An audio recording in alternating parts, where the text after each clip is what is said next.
हे प्राणनाथ गोविंद है,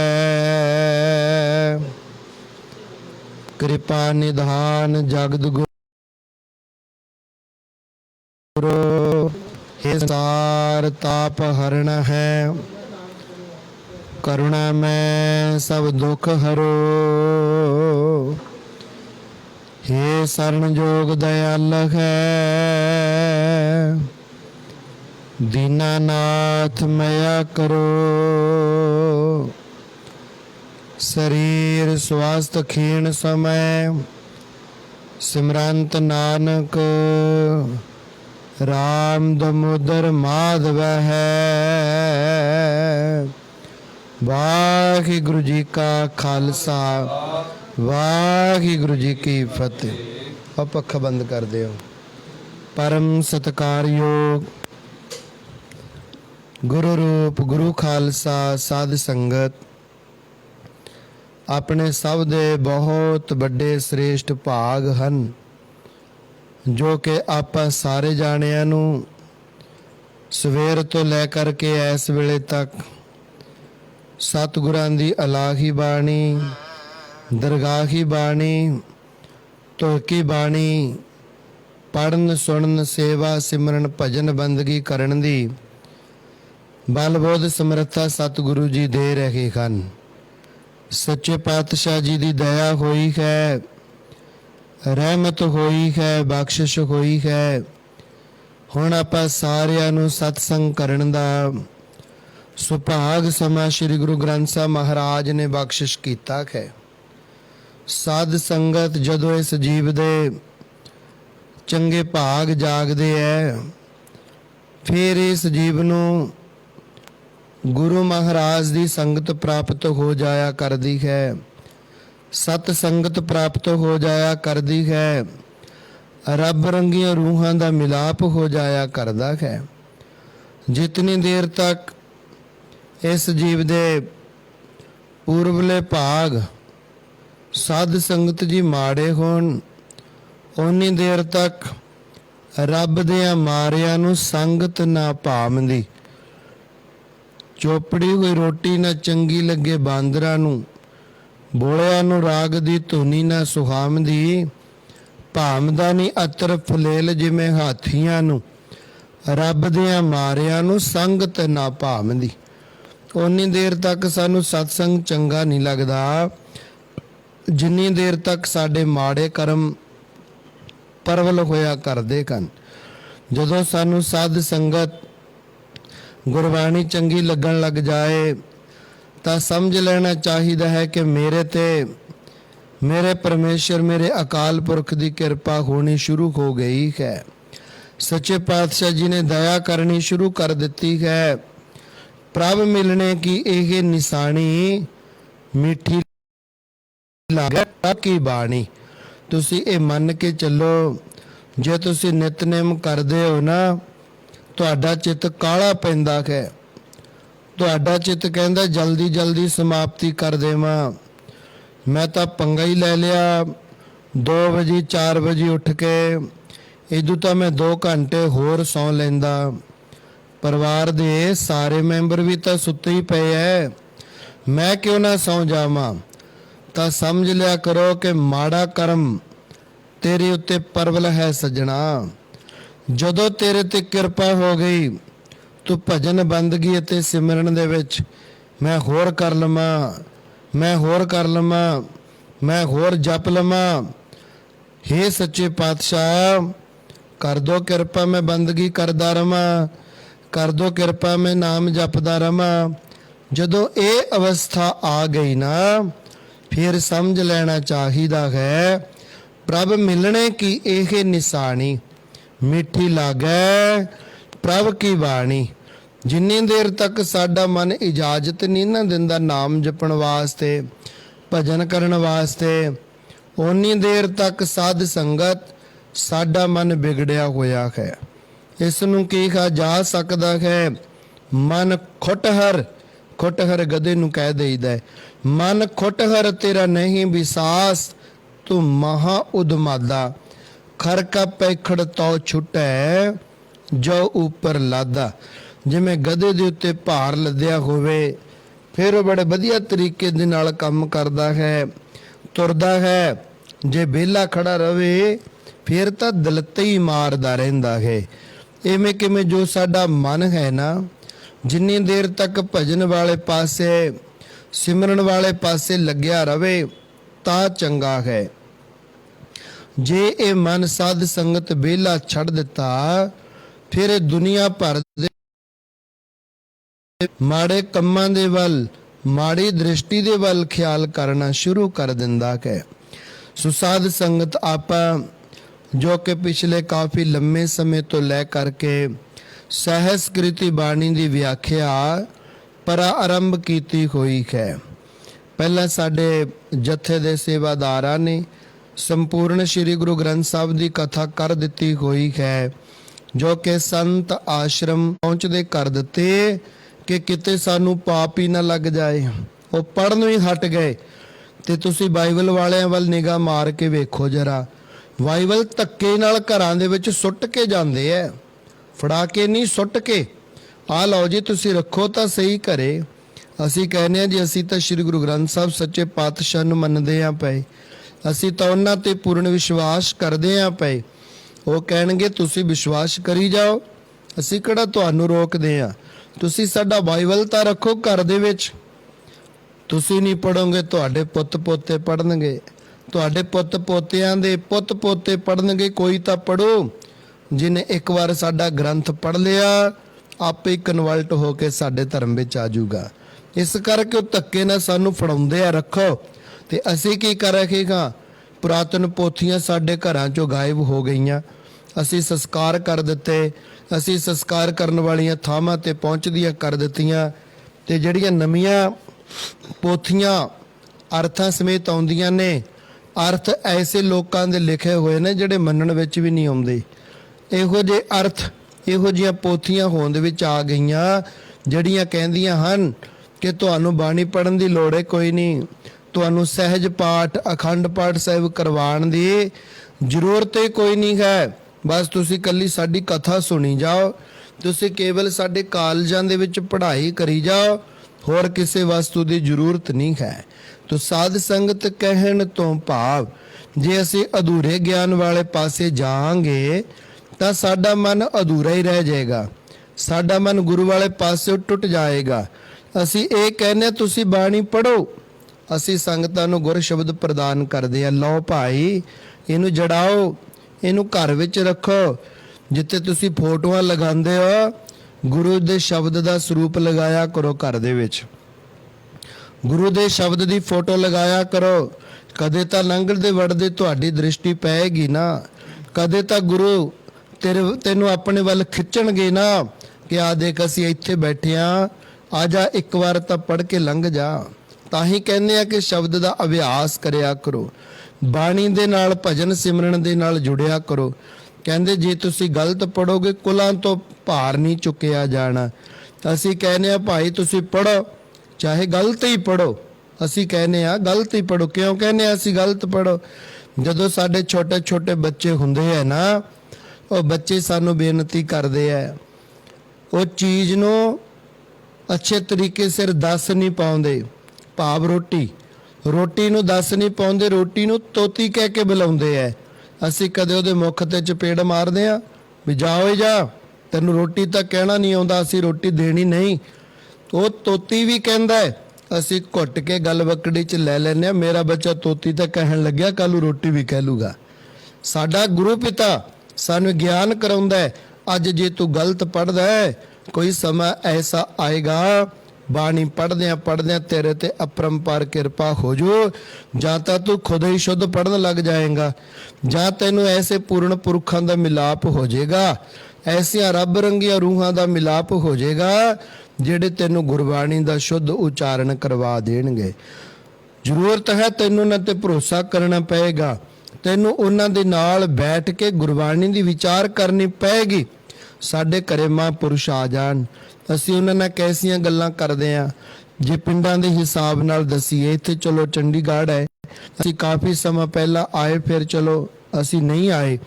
ਜਿਵੇਂ ਇੱਥੇ ਦੀ ਗੱਲ, ਪਿੰਡਾਂ ਦੀ ਗੱਲ ਅਸੀਂ ਕਰੀਏ, ਮਹਾਂਪੁਰਸ਼ਾਂ ਕੋਲ ਜਾ ਕੇ ਵੀ ਸੰਸਾਰੀ ਝਮੇਲੇ ਦੀ ਗੱਲ ਕਰਨੀ, ਮੱਝਾਂ ਡੰਗਰਾਂ ਦੀ ਗੱਲ ਕਰਨੀ, ਜਾਂ ਨਾਰਮਲ ਖੇਤੀਬਾੜੀ, ਅੱਜ ਝਾੜ ਘੱਟ ਹੋਇਆ ਵੱਧ ਹੋਇਆ, ਇਸ ਤਰ੍ਹਾਂ ਦੀਆਂ ਗੱਲਾਂ ਨਹੀਂ।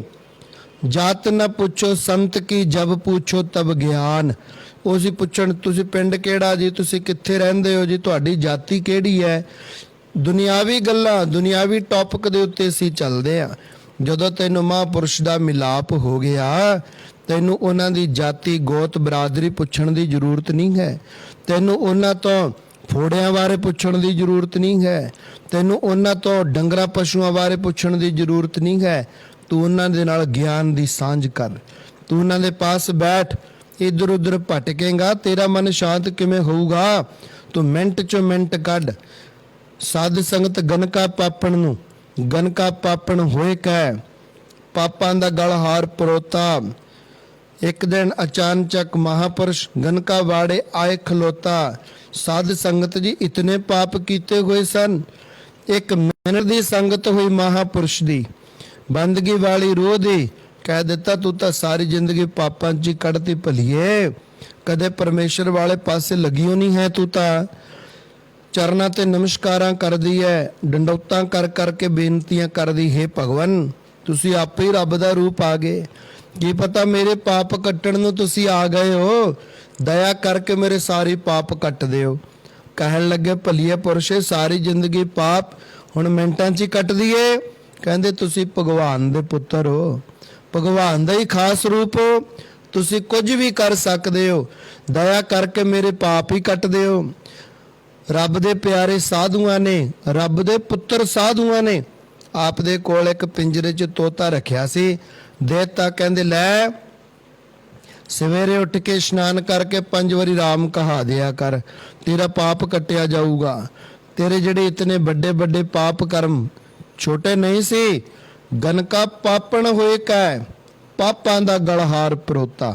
ਇੰਨੇ ਪਾਪ ਕੀਤੇ ਹੋਏ ਸਨ ਕਿ ਇਉਂ ਲੱਗਦਾ ਸੀ ਜਿਵੇਂ ਜ਼ਿੰਦਗੀ ਰੂਪੀ ਗਲੇ ਦੇ ਵਿੱਚ ਪਾਪਾ ਰੂਪੀ ਹਾਰ ਹੀ ਪਹਿਨ ਲਿਆ ਹੋਵੇ। ਜਦੋਂ ਕਿਰਪਾ ਕਰ ਦਿੱਤੀ, ਉਹ ਪਿੰਜਰੇ ਦੇ ਵਿੱਚ ਤੋਤੇ ਨੂੰ ਰੋਜ਼ ਸਵੇਰੇ ਰਾਮ ਦਾ ਨਾਮ ਜਪਾਉਣਾ। ਅੱਜ ਉਹ ਦਿਨ, ਉਹ ਟਾਈਮ, ਉਹ ਸਮਾਂ, ਉਹ ਘੜੀਆਂ ਆ ਗਈਆਂ ਜਦੋਂ ਸਾਧ ਸੰਗਤ ਹਵਾ ਖਾਰੇ ਰੱਖਿਆ ਪਿੰਜਰਾ ਸੱਪ ਵਿੱਚ ਵੜ ਗਿਆ, ਤੋਤੇ ਨੂੰ ਖਾ ਗਿਆ। ਔਰ ਇਧਰ ਗਨਕਾ ਨੇ ਜਾ ਕੇ ਕਿਹਾ ਗੰਗਾ ਰਾਮ ਬੋਲ ਰਾਮ ਰਾਮ। ਉਹ ਗੰਗਾ ਰਾਮ ਤਾਂ ਸੱਪ ਦੇ ਪੇਟ 'ਚ ਚਲਿਆ ਗਿਆ, ਹੁਣ ਰਾਮ ਰਾਮ ਕਿੱਥੋਂ। ਫਿਰ ਕਿਹਾ, ਨਹੀਂ ਮੰਨਿਆ। ਜਦੋਂ ਪਿੰਜਰਾ ਖਿਲਾਇਆ ਫਿਰ ਨਾ ਮੰਨਿਆ। ਜਦੋਂ ਵਿੰਡੋ ਖਿੜਕੀ ਜੀ ਖੋਲ ਕੇ ਵਿੱਚ ਹੱਥ ਪਾਤਾ ਤੇ ਹੱਥ ਪਾ ਕੇ ਕਹਿੰਦੀ ਗੰਗਾ ਰਾਮ ਬੋਲ ਰਾਮ ਰਾਮ। ਬਸ ਇਸ ਤਰ੍ਹਾਂ ਬਚਨੇ ਕੀਤਾ, ਸੱਪ ਨੇ ਡੰਗ ਮਾਰਿਆ। ਅੰਤ ਕਾਲ ਨਾਰਾਇਣ ਸਿਮਰੈ, ਐਸੀ ਚਿੰਤਾ ਮੈਂ ਜੇ ਮਰੈ। ਬਾਦਤ ਤਰਲੋਚਨ ਤੇ ਨਰ ਮੁਕਤਾ, ਪੀਤਾੰਬਰ ਵਾਕੇ ਹਿਰਦੈ ਬਸੈ। ਮੁਕਤੀ ਹੋ ਗਈ। ਅਜਾਮਲ ਵਰਗੇ ਅਜਾਮਲ ਪਾਪੀ ਜਗ ਜਾਣੈ, ਨਿਮਖ ਮਾਗੇ ਨਿਸਤਾਰਾ। ਭਲਾ ਹੋ ਗਿਆ, ਮੁਕਤੀ ਹੋ ਗਈ। ਮਰਦੇ ਵੇਲੇ ਨਾਰਾਇਣ ਦਾ ਨਾਮ ਜਪਦਾ ਚਲਿਆ ਗਿਆ। ਅਸੀਂ ਵਚਨ ਇਹ ਕਰ ਰਹੇ ਸਾਂ ਕਿ ਜੇ ਅਸੀਂ ਸਾਧੂ ਦੀ ਸੰਗਤ ਵਿੱਚ ਚਲੇ ਗਏ, ਅਸੀਂ ਕਹਿੰਦੇ ਆ ਜਾਓ ਨਾ। ਮੈਂ ਇਹ ਵਚਨ ਕਰਦਾ ਕਿ ਸੰਤਾਂ ਦੀ ਸੰਗਤ ਕਰੋ ਹੀ ਨਾ, ਕਿਉਂਕਿ ਜੇ ਕਰਾਂਗੇ ਵਚਨ ਨਾ ਮੰਨਿਆ ਗਿਆ ਫਿਰ ਵੀ ਨਹੀਂ ਪੱਲੇ ਕੁਛ ਪੈਣਾ। ਜੇ ਸੰਗਤ ਕਰਦੇ ਹੋ ਭਾਈ ਤਾਂ ਉਹਨਾਂ ਦਾ ਵਚਨ ਮੰਨੋ, ਕਿਉਂਕਿ ਉਹਨਾਂ ਦੀਆਂ ਗੱਲਾਂ ਸਾਡੀਆਂ ਗੱਲਾਂ ਦੇ ਨਾਲ ਮੈਚ ਨਹੀਂ ਕਰਦੀਆਂ। ਭਗਤਾਂ ਤੈ ਸਹਿ ਸਾਰੀਆਂ, ਜੋੜ ਕਦੇ ਨਾ ਆਇਆ। ਜਿਹੜੇ ਮਹਾਪੁਰਸ਼ ਨੇ ਉਹਨਾਂ ਦੇ ਪ੍ਰਵਚਨ ਅਸੀਂ ਇੱਕ ਟਿੱਕੀ ਲਗਾ ਕੇ ਸੁਣਦੇ ਹਾਂ। ਜਿਹੜੀਆਂ ਸਾਡੀਆਂ ਗੱਲਾਂ ਨੇ ਘਰ ਗ੍ਰਸਤੀ ਦੀਆਂ, ਸਵੇਰ ਤੋਂ ਸ਼ਾਮ ਤੱਕ, ਕਦੇ ਤਾਂ ਅਸੀਂ ਗਾਲਾਂ ਕੱਢਦੇ ਹਾਂ ਸਾਧ ਸੰਗਤ, ਕਦੇ ਅਸੀਂ ਮਿੱਠੇ ਪਿਆਰੇ ਹੁੰਨੇ ਆ, ਕਦੇ ਮਿੱਠੇ ਪਿਆਰੇ ਹੋ ਕੇ ਕਿਸੇ ਤੋਂ ਕੰਮ ਕਰਵਾਉਂਦੇ ਆ, ਕਦੇ ਗਾਲਾਂ ਕੱਢ ਕੇ ਅਗਲੇ ਦੇ ਕੀਤੀ ਕਰਾਈ ਮਿਹਨਤ ਦੇ ਉੱਤੇ ਪਾਣੀ ਫੇਰ ਦਿੰਦੇ ਹਾਂ। ਕਦੇ ਸਾਡਾ ਚਿੱਤ ਕਰਦੇ ਅਸੀਂ ਜੋਗੀ ਬਣ ਜਾਈਏ। ਕਬਹੂ ਜੀੜਾ ਊਬ ਚੜਤਕ ਹੈ, ਕਬਹੂ ਜਾਏ ਪਿਆਲੇ। ਲੋਭੀ ਜੀੜਾ ਥਿਰ ਨਾ ਰਹਿਤ ਹੈ, ਚਾਰੇ ਕੁੰਡਾ ਭਾਲੇ। ਕਦੇ ਮਨ ਕਹਿੰਦਾ ਮੈਂ ਸਾਧੂ ਬਣ ਜਾ, ਕਦੇ ਚਿੱਤ ਕਰਦਾ ਇਹ ਦੁਨੀਆ ਨੂੰ ਛੋੜ ਛਾੜ ਕੇ ਮੈਂ ਮਰ ਜਾ, ਮੈਂ ਚਲਿਆ ਜਾ ਸੰਸਾਰ ਤੋਂ। ਕੀ ਰੱਖਿਆ ਸੰਸਾਰ ਤੇ? ਐ ਸੱਜਣਾ ਤੂੰ ਸੰਸਾਰ ਦੇ ਵਿੱਚ ਆਇਆ ਹੈ, ਲੈ ਤਾਂ ਤੈਨੂੰ ਜਾਣਾ ਹੀ ਹੈ ਭਗਵਾਨ ਨੇ। ਇੱਥੇ ਕਿਹੜਾ ਤੂੰ ਜੁਗਾਂ ਜੁਗੰਤਰਾਂ ਤੱਕ ਬੈਠਾ ਰਹਿਣਾ ਹੈ, ਚਲੇ ਤਾਂ ਜਾਣਾ ਹੀ ਹੈ। ਜੋ ਦਿਨ ਆਵੈ ਸੋ ਦਿਨ ਜਾਖੀ, ਕਰਣਾ ਕੂਚ रहन थिर नाकी। संग चलत है हम पी चलना, दूर गवन सिर ऊपर मरना। क्या तू सोया जाग ए आना, तै जीवन जग सच कर माना। ऐ सज्जना चले तो जाना ही है, ये जाने नू सफला करके जाना चाहिए। तू बाणी मनदा है, बाणी पढ़दा है, तां बाणी तैनू दसदी है ऐ जीव जे तू संसार ते आया है प्राणी, तू आया लाहा लैन। लगा कित को फकड़े सब मुकदी चली रहन। जिंदगी रूपी रहन तेरी मुकदी जा रही है, आपे ही तैनू मुकाउण दी लोड़ नहीं है, आपे ही मुकदी जा रही है आपे ही। तू तां इस नू मुकदी जांदी जिंद नू सफली कर, क्योंकि जिथे तू जा ना माता पिता सुमित न भाई, मन ऊहा नाम तेरा संग सखाई। जिथे तू जाना है ना, उते ना तेरे बेबे ने नाल जाना है, ना बापू ने नाल जाना है, ना पति ने जाना है, ना पत्नी ने जाना है, केवल तेरे नाल नाम ने जाना है। जह मात पिता सुत मीत न भाई, मन ऊहा नाम तेरा संग सखाई। जब महाभयान दूत जम दला, तै केवल नाम संग तेरा चलै। जै मुश्किल होवे अत भारी। इत्थों तक कह दिंदे आ, कई लोग असीं देखे ਜਿਹੜੇ ਦਵਾਈ ਪੀ ਕੇ ਮਰਦੇ ਐ, ਜਦੋਂ ਨਾ ਮਰਦੇ ਹੁੰਦੇ ਐ ਫਿਰ ਹਾੜੇ ਕੱਢਦੇ, ਇੱਕ ਵਾਰੀ ਬਚਾ ਲਓ ਮੁੜ ਕੇ ਨਹੀਂ ਮਰਦੇ, ਇੱਕ ਵਾਰੀ ਬਚਾ ਲਓ ਮੁੜ ਕੇ ਨਹੀਂ ਮਰਦੇ। ਆ ਸਾਡੇ ਨੇੜੇ ਰਾੜਾ ਸਾਹਿਬ ਨਹਿਰ ਵਗਦੀ ਹੈ, ਬੜੇ ਲੋਕ ਘਰੋਂ ਲੜਾਈਆਂ ਕਰਕੇ ਨਹਿਰ 'ਚ ਛਾਲਾਂ ਮਾਰਦੇ ਐ, ਵਿੱਚ ਜਾਂਦੇ ਨਾ ਐ ਲੱਤਾਂ ਬਾਹਾਂ ਮਾਰਨਗੇ ਵੀ ਬਸ ਉੱਤੋਂ ਜਹਾਜ਼ ਲਿਆ ਕੇ ਖਿੱਚ ਕੇ ਲੈ ਜਾਓ ਸਾਨੂੰ। ਪਹਿਲਾਂ ਮਰਨ ਦਾ ਚਾਅ ਚੜਿਆ ਸੀ, ਹੁਣ ਬਚਨ ਦੀਆਂ ਅਰਦਾਸਾਂ ਚੱਲ ਰਹੀਆਂ ਨੇ। ਹਸਪਤਾਲ 'ਚ ਦੋਨੋਂ ਹੱਥ ਜੋੜ ਕੇ ਡਾਕਟਰਾਂ ਦੇ ਪੈਰੀਂ ਪੈਂਦੇ ਐ, ਇੱਕ ਵਾਰ ਬਚਾ ਲਓ। ਡਾਕਟਰ ਕਹਿੰਦੇ ਨੇ ਉਦੋਂ ਤਾਂ ਬੜੀਆਂ ਛਾਲਾਂ ਮਾਰਦਾ ਸੀ, ਜਾ ਹੁਣ ਅਸੀਂ ਨਹੀਂ ਸਾਂਭਣਾ ਤੈਨੂੰ। ਕਹਿਣ ਤੋਂ ਭਾਵ ਮਰਨਾ ਤਾਂ ਹੈ ਹੀ ਹੈ, ਕੱਲੇ ਆਵੇ ਨਾਨਕਾ ਸੱਦੇ ਉਠੀ ਜਾਗੀ। ਚਲੇ ਤਾਂ ਜਾਣਾ ਹੀ ਹੈ। ਤੂੰ ਇੱਥੇ ਆਇਆ ਕੀ ਕਰਨ ਵਾਸਤੇ ਹੈ, ਤੈਨੂੰ ਕਰਨਾ ਕੀ ਚਾਹੀਦਾ ਹੈ, ਤੂੰ ਕਰ ਕੀ ਰੇਖਾ ਹੈ। ਜਿਹੜੀਆਂ ਡਿਊਟੀਆਂ ਲਗਾ ਕੇ ਭਗਵਾਨ ਨੇ ਤੈਨੂੰ ਭੇਜਿਆ, ਕੀ ਤੂੰ ਸਾਰੀਆਂ ਡਿਊਟੀਆਂ ਕਰਦਾ ਹੈ? ਜੋ ਤੇਰੀ ਡਿਊਟੀ ਮੰਨਦੇ ਆ ਨਾ ਗੁਰੂ ਗ੍ਰੰਥ ਸਾਹਿਬ ਨੂੰ। ਕਈ ਲੋਕ ਸਾਨੂੰ ਦੱਸਦੇ ਸੀ ਜੀ ਗੁਰੂ ਗ੍ਰੰਥ ਸਾਹਿਬ ਤੋਂ ਬਿਨਾਂ ਕਿਸੇ ਨੂੰ ਨਹੀਂ ਮੰਨਦੇ, ਅਸੀਂ ਤਾਂ ਮਹਾਰਾਜ ਤੋਂ 1 ਇੰਚ ਬਾਹਰ ਨਹੀਂ। ਮੈਂ ਕਹਿਣਾ ਹੁੰਦਾ ਚੰਗਾ ਮੈਂ ਇੱਕ ਸ਼ਬਦ ਸੁਣਾਉਣਾ ਤੁਹਾਨੂੰ, ਲੈ ਇਹਦੇ ਮੁਤਾਬਕ ਚੱਲ ਕੇ ਦਿਖਾਓ, ਚੱਲਦੇ ਹੋ? ਉਹ ਕਹਿਣਗੇ ਲੈ ਜਿੰਨੇ ਮਰਜ਼ੀ ਸੁਣਾਓ ਜੀ, ਅਸੀਂ ਤਾਂ ਗੁਰੂ ਗ੍ਰੰਥ ਸਾਹਿਬ ਤੋਂ ਬਾਹਰ 1 ਇੰਚ ਨਹੀਂ। ਸੱਚੇ ਪਾਤਸ਼ਾਹ ਜੀ ਕਹਿੰਦੇ ਨੇ ਗੁਰ ਸਤਿਗੁਰ ਕਾਜੋ ਸਿੱਖ ਅਖਾਏ। ਜਿਹੜੇ ਕਹਿੰਦੇ ਮੈਂ ਗੁਰੂ ਗ੍ਰੰਥ ਸਾਹਿਬ ਤੋਂ ਬਿਨਾਂ ਕਿਸੇ ਨੂੰ ਨਹੀਂ ਮੰਨਦਾ, ਲੈ ਇੱਕ ਵੀ ਲਾਈਨ ਕਿਸੇ ਤੇ ਢੁਕਦੀ ਹੋਵੇ ਤਾਂ ਦੱਸ ਦਿਓ। ਇੱਕ ਵੀ ਲਾਈਨ ਨਹੀਂ ਢੁਕਦੀ, ਇੱਕ ਵੀ ਲਾਈਨ। ਇਹ ਦਾਅਵੇ ਨਾਲ ਕਹਿੰਦੇ ਆ ਜਿਹੜੇ ਬੜ ਬੜੀਆਂ ਸ਼ੇਖੀਆਂ ਮਾਰਦੇ ਨੇ ਨਾ, ਅਸੀਂ ਜੀ ਸਾਧੂ ਸੰਤਾਂ ਨੂੰ ਵੀ ਨਹੀਂ ਮੰਨਦੇ, ਇਹ ਤਾਂ ਜੀ ਬਹੁਤ ਹੋ ਗਏ। ਸਾਧ ਸੰਗਤ ਨਸ਼ੈੜੀ ਬਹੁਤ ਹੋ ਗਏ, ਉਹ ਨਹੀਂ ਦਿਖਦੇ। ਨਸ਼ੈੜੀ ਬਹੁਤ ਹੋ ਗਏ, ਚੋਰ ਬਹੁਤ ਹੋ ਗਏ, ਡਾਕੂ ਹੋ ਗਏ, ਉਹ ਨਹੀਂ ਦਿਖਦੇ। ਸਰਕਾਰਾਂ ਨੇ ਡਾਕੂਆਂ ਦਾ ਰੂਪ ਧਾਰਨ ਕਰ ਲਿਆ, ਉਹ ਨਹੀਂ ਦਿਖਦੀਆਂ। ਜਿਹੜੀਆਂ ਪੁਲਿਸਾਂ ਨੇ ਰਾਖੀ ਕਰਨੀ ਸੀ ਉਹ ਡਾਕੂ ਬਣ ਗਏ, ਉਹ ਨਹੀਂ ਦਿਖਦੀਆਂ। ਜੇ ਸਾਧੂ ਬਹੁਤੇ ਹੋ ਗਏ ਉਹ ਚੁੱਭਦੇ ਆ ਦੁਨੀਆ ਦੇ। ਸਾਧ ਸੰਗਤ ਸੁਣਨਾ ਜਰਾ, ਗੁਰ ਸਤਿਗੁਰ ਕਾ ਜੋ ਸਿੱਖ ਅਖਾਏ। ਜੇ ਤੂੰ ਕਹਿਣਾ ਨਾ ਮੈਂ ਗੁਰੂ ਦਾ ਸਿੱਖ ਹਾਂ, ਲੈ ਆ ਦੱਸੀ ਜਰਾ ਤੇਰੇ ਵਿੱਚ ਆ ਗੁਣ ਆ ਕੁਆਲਿਟੀ ਹੈਗੀ ਹੈ। ਗੁਰ ਸਤਿਗੁਰ ਕਾ ਜੋ ਸਿੱਖ ਅਖਾਏ, ਸੋ ਭਲ ਕੇ ਉੱਠ ਹਰ ਨਾਮ ਧਿਆਵੈ। ਤੂੰ ਸਾਜਰੇ ਸਾਜਰੇ 2 ਵਜੇ ਉੱਠਦਾ, 4 ਵਜੇ ਉੱਠ ਕੇ ਇਸ਼ਨਾਨ ਕਰਦਾ। ਸਾਧ ਸੰਗਤ ਜੀ ਭਲ ਕੇ ਉੱਠ ਹਰ ਨਾਮ ਧਿਆਵੈ, ਉਦਮ ਕਰੇ ਭਲ ਕੇ ਪ੍ਰਭਾਤੀ, ਇਸ਼ਨਾਨ ਕਰੇ ਅੰਮ੍ਰਿਤ ਸਰ ਨਹਾਵੈ। ਫਿਰ ਚੜ੍ਹੇ ਦਿਵਸ ਗੁਰਬਾਣੀ ਗਾਵੈ, ਬਹਿੰਦਿਆਂ ਉੱਠਦਿਆਂ ਹਰ ਨਾਮ ਧਿਆਵੈ। ਜੋ ਸਾਸ ਗਰਾਸ ਧਿਆਏ ਮੇਰਾ ਹਰ ਹਰ, ਸੋ ਸਿੱਖ ਗੁਰੂ ਮਨ ਭਾਵੈ। ਕੀ ਹੈਗਾ ਗੁਣ ਸਾਡੇ ਵਿੱਚ? ਸਵੇਰੇ ਜਲਦੀ ਉੱਠਦੇ ਹਾਂ, ਸਾਰੇ ਪਰਿਵਾਰ ਨੂੰ ਫਤਿਹ ਬੁਲਾਉਂਦੇ ਹਾਂ।